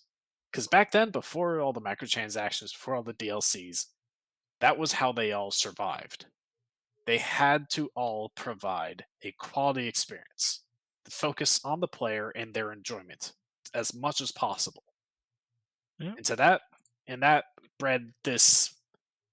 It breeds innovation to keep moving forward to the next big thing. Try to constantly keep improving. And I think a lot of that spirit has been lost because now I'm going to say the metric for when I say success, like when a game is successful, I'm not just going to talk about like in this case I'm going to talk about like profitable, in that term of success. Because back then, if you wanted to be successful, you had to be fun. You had to be a good game. But now, you don't have to be a good game to be considered successful. Like Diablo Immortal. I mean, Oh, like that game isn't. That game is successful because if its monetization tactics to where it preys upon the people that are known in the industry as whales, which for people who don't know, what a whale is a person who spends an ungodly amount of money on a game's microtransactions. They're those the folks with ones. money to burn. They're the ones who. They're either the people who have money to burn or have problems that prevent them from really controlling themselves. Because Gambling again, a lot of these problems. games are. A lot of psychology goes into video games. Mm-hmm. A lot of psychology that goes from it's designed to make things fun, but that has also been used to manipulate people to spend more money. And we Predatory. see a lot of focus put into that. Predatory practices. Yeah, Right. Very It's that's the thing. They're instead of focusing on trying to provide the best possible player experience, there are many who are focusing on making an experience that makes them want to spend money. Not to have fun, but to spend that money to get that feeling of trying to have fun. And that's the problem. Okay, so what we've that's very clear in our conversation tonight. That's been very clear, and that we're as a group we definitely are philosophically are on the opposite side of that line. But now, why shouldn't you do that? Why should you not use predatory practices? Because there's a lot of money to be made there. Obviously, it's happening. People are making tons of money off of these games. Yeah. But why shouldn't you? I mean, like if you're talking from a purely business standpoint, I can definitely see what you're saying.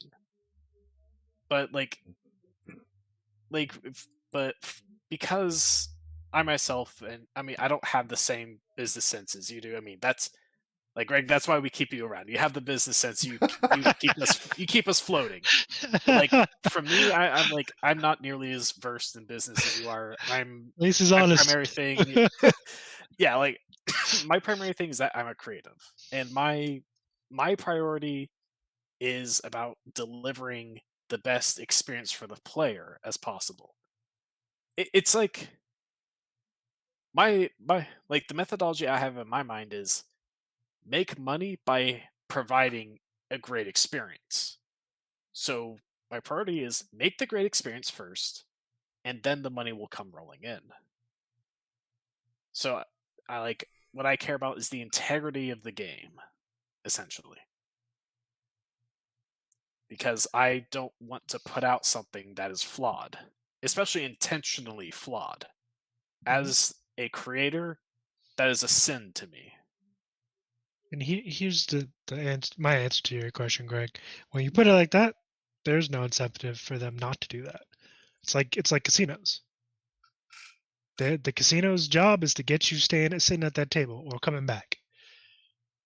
The gaming industry, I'm not going to say the majority, but a large chunk. I would say half.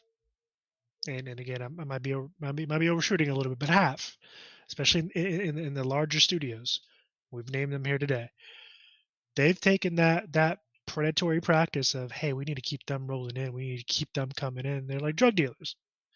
We Yeah. need to keep them rolling in to keep paying, to keep playing. And from a purely business sense, there's no reason they shouldn't. Makes them that money. And that's at the base level, that is what a business is designed to do, to make money, to be profitable. So that's my answer to your question. Now, I'm is sorry. that something is that something that's right? It depends on who you ask. But in my opinion, no. Yeah. And Not even close. Primarily because as a business, I don't want my reputation built on predatory practices that are now becoming more and more common, but also people are learning what these are. That's number one. So your reputation's already been tarnished because people are seeing, hey, what the fuck are you doing here? I want my reputation as a business, not even just a game studio, but just a business, to be built on something where people want to spend money because they see value in what I'm offering. And I'm offering something of genuine value to the people. It's obviously not going to be of value to everybody, but it's going to be value it's going to be of value to the people who value it, if that makes sense. But yeah, that's, I guess that's my answer to your question. Well, I appreciate that.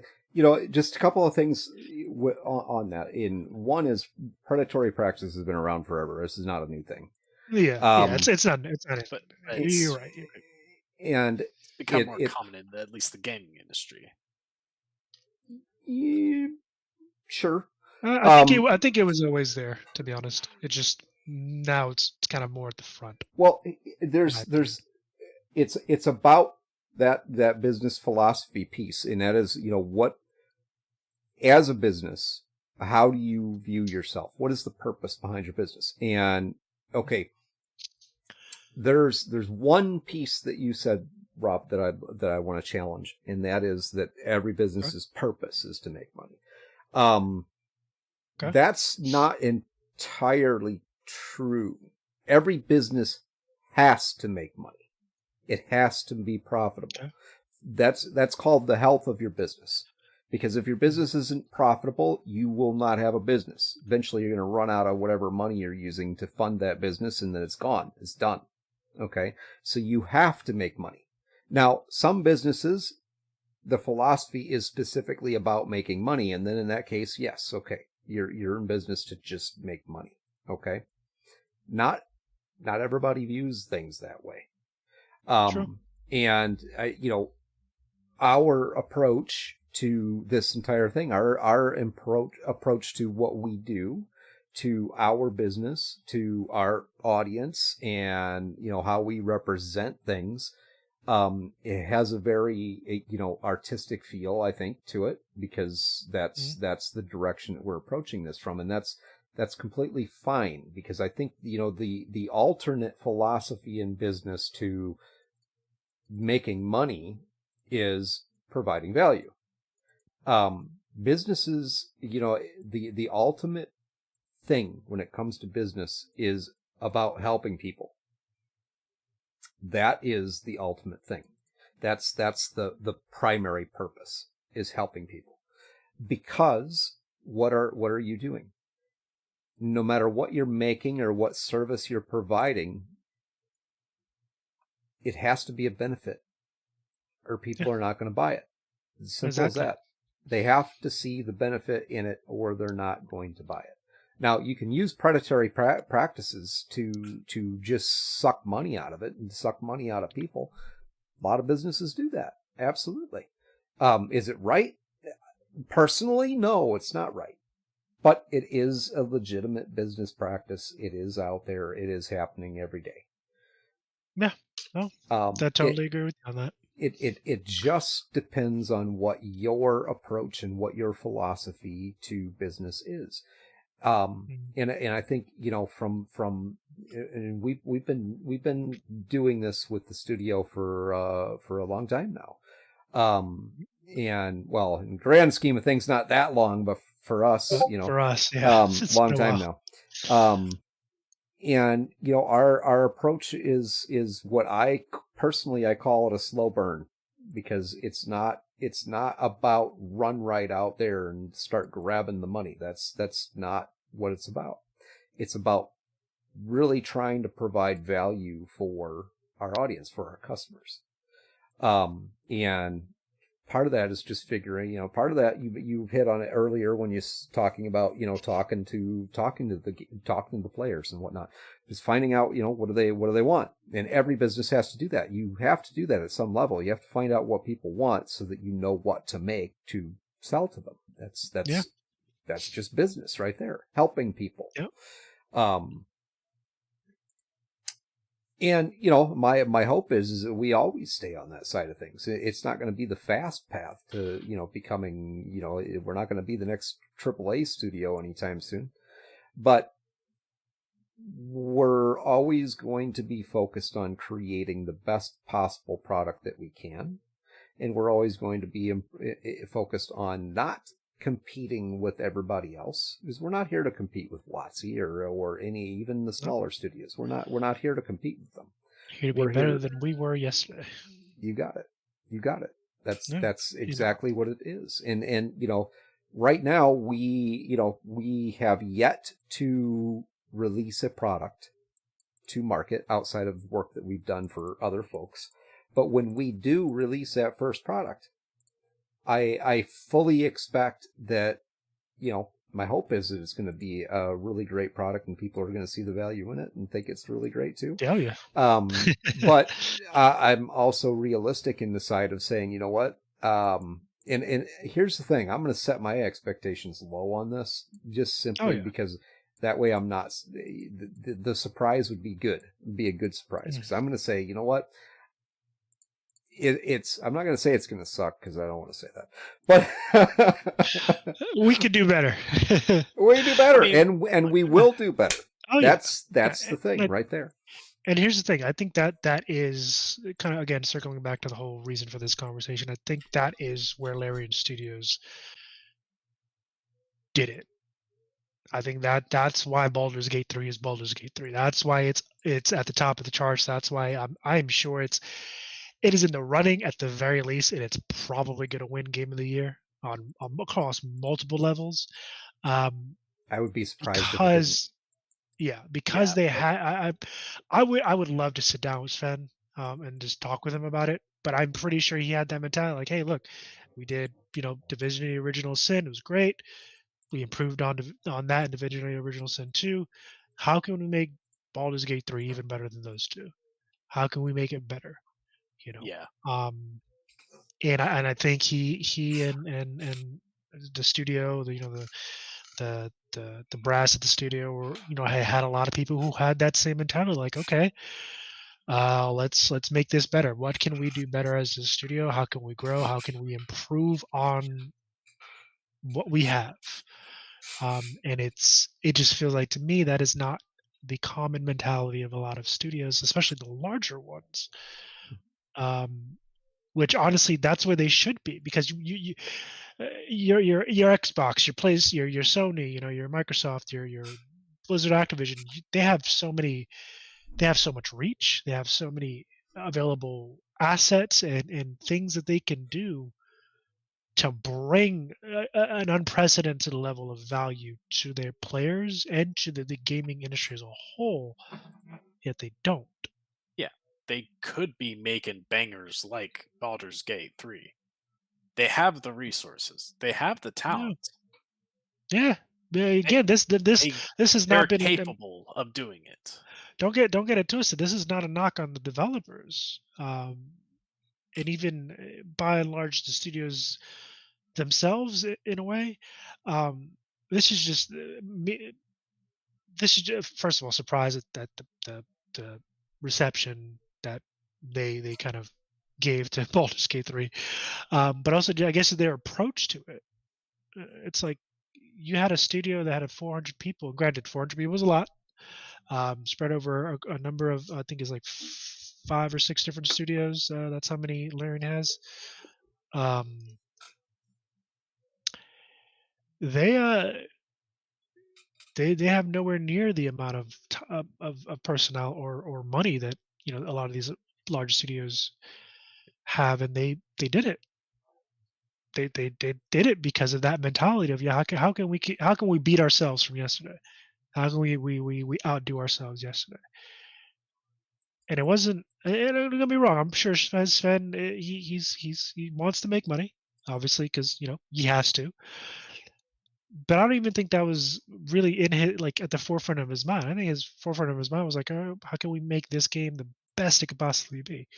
Because he probably knew more or less the money would come from that if it was as good as it could be. But again, yeah, and a lot of studios, some of them have started to do this again, but a lot of them have lost touch with their player base, in my opinion. They're kind of doing their own thing. They're making the game that they're making the game that's going to make them the most money right now.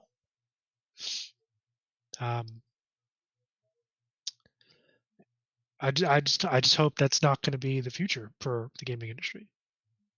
Yeah, Because I mean, that's a sad future indeed. yeah, I mean, I think like we talked about them before. Nintendo is also fairly good on these grounds. Like, now, not all of their IPs have been doing great. Like, I think with Pokemon, they've kind of gone to a quantity over quality approach to that, especially when you consider that Pokemon Legends Arceus and then Scarlet and Violet came out in the same exact year. A bit telling for how Scarlet and Violet released. But go over to Legend of Zelda, they treat that with respect. They don't rush games out of that. They give it time to cook, and they're not afraid to take a risk with it. Like Breath of the Wild was a huge change from what Legend of Zelda normally is. That was a risk, and it paid off big time. Then they took that same formula from Breath of the Wild and ran with it, improved upon it for Tears of the Kingdom. And let's be honest, until Baldur's Gate 3 came out, everyone was saying Tears of the Kingdom was going to be game of the year. Yeah. Because it was that good. It's another fantastic game that was treated with respect and treats the player, again, with respect. It doesn't want you coming back every day, spending every hour on the game. It's not trying to nickel and dime you like, oh, looks like you died. Want some more hearts? You pay like $5 for some more hearts. No, it's not doing stuff like that. And then Valerian is like, hold my beer. Yeah, that's what we're Monday. seeing. The most critically acclaimed games are these types of games that aren't doing that. They're the ones, with Elden Ring, Tears of the Kingdom, Baldur's Gate 3. We're seeing the most critically acclaimed games that are shaking up the industry these days, that they aren't relying on a live service model. They aren't trying to nickel and dime you for everything. They're focused on providing you with a fun and complete experience. That's the focus, and that's why they're succeeding, because they're focusing their efforts on the right areas. And they're succeeding because of it. Yeah. I mean, I couldn't put it better myself. Even like the God of War reboot, that game those are the fantastic same way. And it's successful because they made God of War Ragnarok. And there's gonna be more after that. It's successful enough to be spawning sequels. So it's working.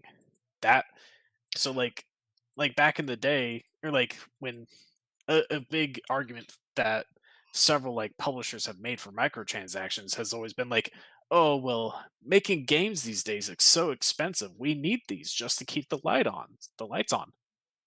Bull fucking shit. We've been seeing examples of games that don't rely on those tactics being incredibly successful. The reason you want the microtransactions, the live service, and all that is because it's maximum profit for minimal effort. Yeah. And people are realizing that we don't need that stuff to just be able to manage to make games. Because, yeah, games for the most part haven't increased their price, like asking price, for a very long time. Though Sony's been pushing for the $70 thing. Yeah. So that's starting to change. But the reason that games are still profitable, even without microtransactions, even with that $60 price tag being the same, is because there's so many more players these days. the industry has boomed because so many more people are playing games these days. It's no Mhm. longer like, oh, you're the weird kid that plays video That plays games. video Now games, yeah. everyone is. Now everybody plays video games. Yeah, it's become so Yep. much more widespread that they didn't need to increase the price to keep making more and more money. People are coming in droves. They're selling so much more than they used to. So yeah, we don't need microtransactions. We don't need all that stuff because What you need to do they'll is make a better survive. game. games aren't that games are expensive to make, but they're also incredibly profitable on their own merits. Yeah, I mean that Well, you know, kind of sums it up. right. And continue to provide value and expect to get paid for the value you provide. Absolutely is. Exactly. But if you're not providing that, and the microtransactions that you're talking about, I think just to be clear here, Matt, are the things like just the crappy items based on the things that you should have in the game, outfits and Yeah, I mean, cosmetics, like XP boosts and stuff like that. Like, right, here's the thing: that's like if you're selling like XP boosters, that's likely because the game is artificially grindy because they made it grindy so that those XP boosts are tantalizing. So you want them because they made their progression way too slow. And like with the cosmetics, like okay, like on one hand, a lot cosmetics are in a weird spot because yeah, they don't affect gameplay, and a lot of games do have their like free cosmetics, so you do have options. But it's in a weird spot because like a lot of them treat it as if it doesn't matter to the game at all. But that's a lie. Cosmetics are also a huge part of enjoying the experience, and that's why they're so that appealing to many people because one of the big things that people very like a huge pillar of game design that a lot of games will appeal to is the power of self-expression. And that's where cosmetics lie because you can get the cosmetics you like, you can get the fancy outfit or the cool hat or whatever, and which ones you like and which ones you wear, that's part of your self-expression. You're saying, hey, I like this. This is how I want to look. You're expressing yourself to others. And that's a very important thing in games, especially multiplayer games where you can show off to other people how cool or how silly you look, however you want your person to look. I personally like making monstrosities, but He's pretty good at it too. I am. But yeah, it's important, and they're leveraging that to get people to pay money for that. When, yeah, like again, back in the day, you could have a bunch of outfit options, and they were for free. That's kind of it works the same, that philosophy piece, and just an example for you is it works that way with streaming as well, because when the game is new, it's stream the new game so everybody can see it. People who haven't played it, yada yada yada. After the game is no longer new, then it becomes mods because of that expression piece, because people want to see the things, they want to see you express, they want to see that expression of you. Oh yeah, and like there's a lot to the modding community because yeah, they can do a lot of self-expression, new outfits, or someone just wants to make something silly because they have fun doing it. What can this game be? Yeah, it's also like this game was great, but here's a problem in it. Here's a mod that could maybe fix that. And depending on the mod maker, maybe it's a good fix. Maybe it's a little overpowered. You're always going to have those overpowered mods, of course. But if people are modding your game, that means they love it. They love it enough to spend the time to learn how it works and improve upon it. That's an honor in my books. Like if I release a game, people are creating their own content to enhance it, then that I would honestly love that. Because that means they love it and they want it to be better. And that also just improves the lifespan of the game because more content being created for the game means more people have reason to come back later.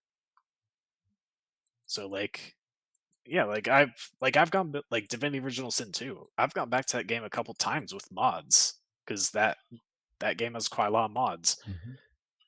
and I've had a lot of fun with them. And I'm looking forward to see. I hope Baldur's Gate 3 is going to have mod support like Divinity Original Sin 2 have, and I'm very much eager to see what people create, how they can uh, how they can create like what new cosmetic options can they do? Are they going to make any like new classes, new subclasses, new races? Like, Yeah, I'm really eager to see what people make, and that's good for yeah, the game's life as well because again, people are going to come back to it, and also new people are going to come to it when they realize, oh, this game is good on its own, but it's also got active modding community that is constantly making new content. That makes the game even more appealing. Mhm. Like, there's honestly nothing bad about having a community mod your game. That's no. good. It's I fantastic. mean, Cyberpunk 2077 was saved by the modern community, Yeah, definitely. and CD Projekt Red's hard work. I'm not gonna take anything away from them. Oh no, But yeah, they I definitely worked mean, a lot to fix that when it game. first came out, As modern terrible as it community kept is, that game up. yeah, as terrible as it was at launch, and I think that's like the one real stain on CD Projekt Red's record is the state of 2077 when it came out. I think that's the thing that like sets it apart from how stellar Larian Games has been. That just the 2077 launch, because otherwise, CD Projekt Red's reputation was sparkling clean. Everyone loved them, but Yep. yeah, that launch lost that. It tarnished that reputation. That's for sure. They've earned some of it back with making the game good because I've played it after like I think a year or more after its initial launch, and I had fun with it. It's a good game, and like the other ones we've discussed, it respects you. Like it's not asking you for a bunch of money. It's not asking you to come back every single day.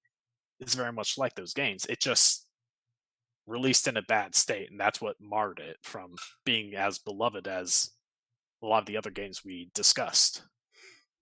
But that actually is there's a perfect segue into something here. I want to mention this really quickly, and that is what is the additional benefit from Baldur's Gate 3?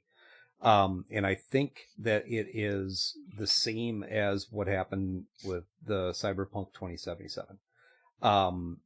Over the last couple of years since the original release since the release of Cyberpunk 2077, it has really kicked up the attention on the cyberpunk universe, and specifically the attention that's been put into the TTRPG. Yep.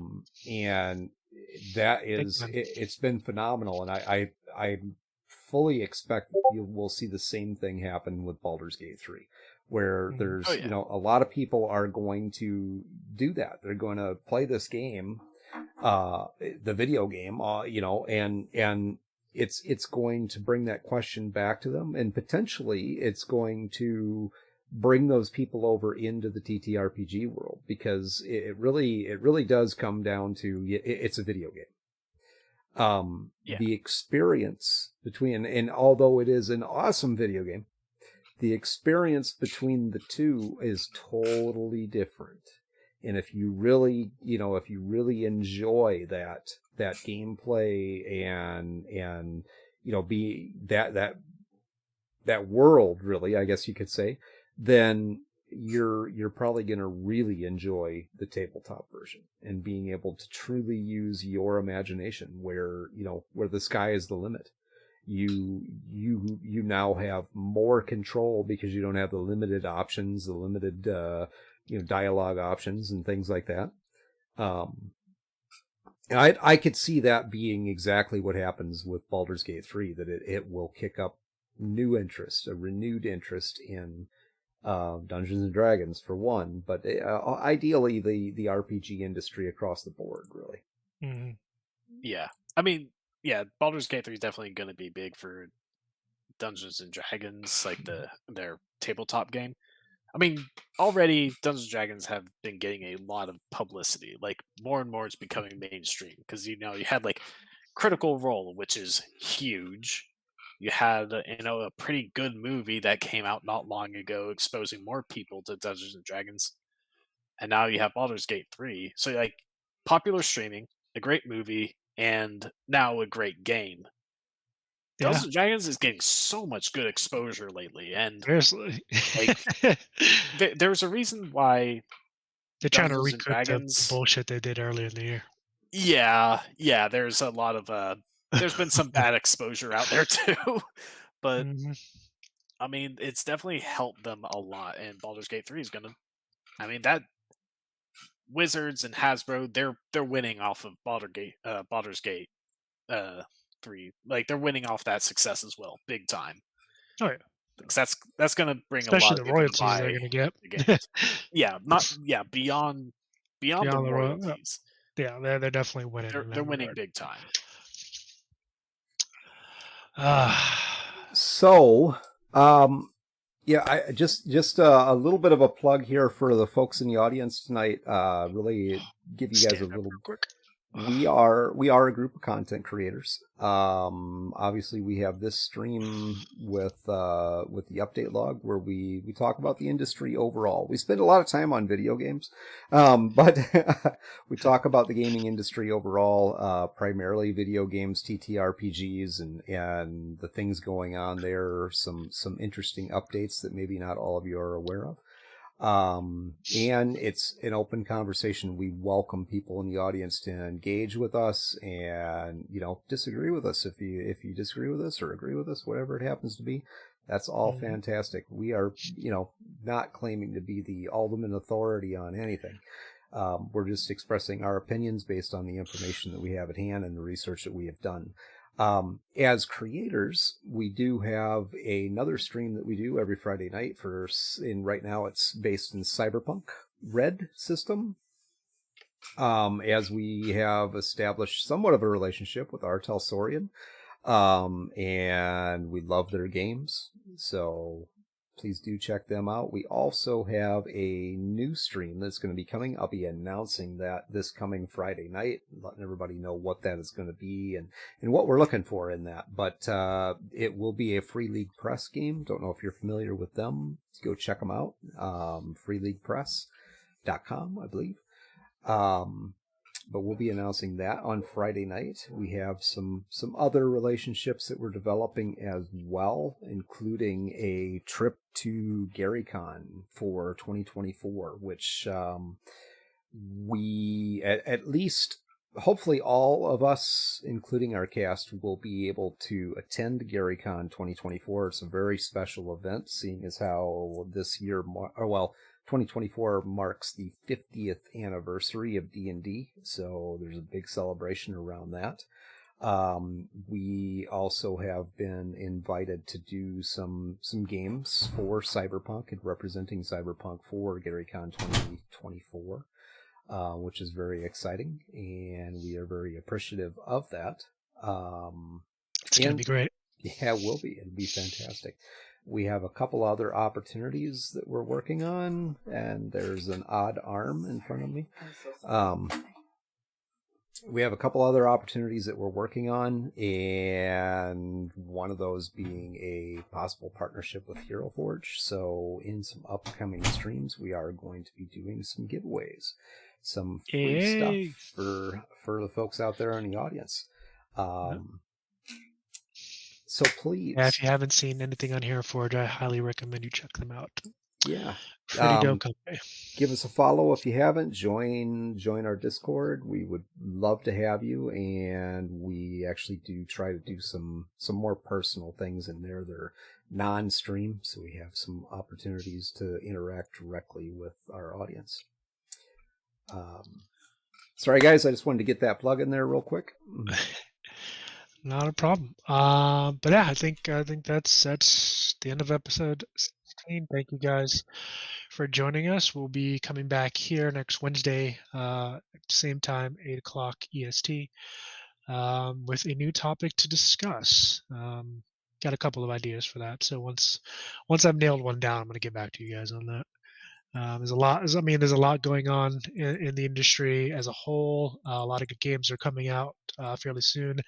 One of them is coming out next month. Cyberpunk Phantom Liberty first, and so far the only expansion that's going to be coming out for Cyberpunk 2077. I believe it's coming out towards the end of September. Yeah. Don't quote me on that. That'd be the time to do it, right before Christmas. I Why am I thinking September? our Telsorian. Don't mind me. I'm messing up my months in my head. Our Telsorian has some really neat projects that are coming, so yes. I'm really excited to see. I got an opportunity at Gen Con this year to kind of get a bit of an introduction to that. Really excited to see this new stuff that Cody and the team are working on, and yeah, months are hard. Really, I think, though, this is a perfect opportunity to also introduce, we are going to be having our first guest appearance. Yep. Leave that up to Rob to talk about that, but hopefully in a long line of them. Yes. Our first guest will be appearing in the coming weeks. More details to follow, but they are definitely a regular and someone with a wealth of experience in the industry. So it's going to be interesting to pick their brain and to have the audience kind of pick their brain as well, and kind of get a look at how things exist on the other side of the counter. So with that said, I'm going to wish you guys all a good night. Happy Wednesday. We're almost done, guys. Friday's almost there. Getting there. Yeah, it's getting there. But again, I will talk to you guys. I'll see you guys on Friday, actually. So, adios, guys. You guys have a good night. We'll see you back here on Friday and next Wednesday. Couple of seconds here. We will raid into Lord Gasuma tonight. Thank you very much for everybody being here this evening. It's been a pleasure as always, and looking forward to seeing you on Friday night. Have a good night. Yep. See you guys later.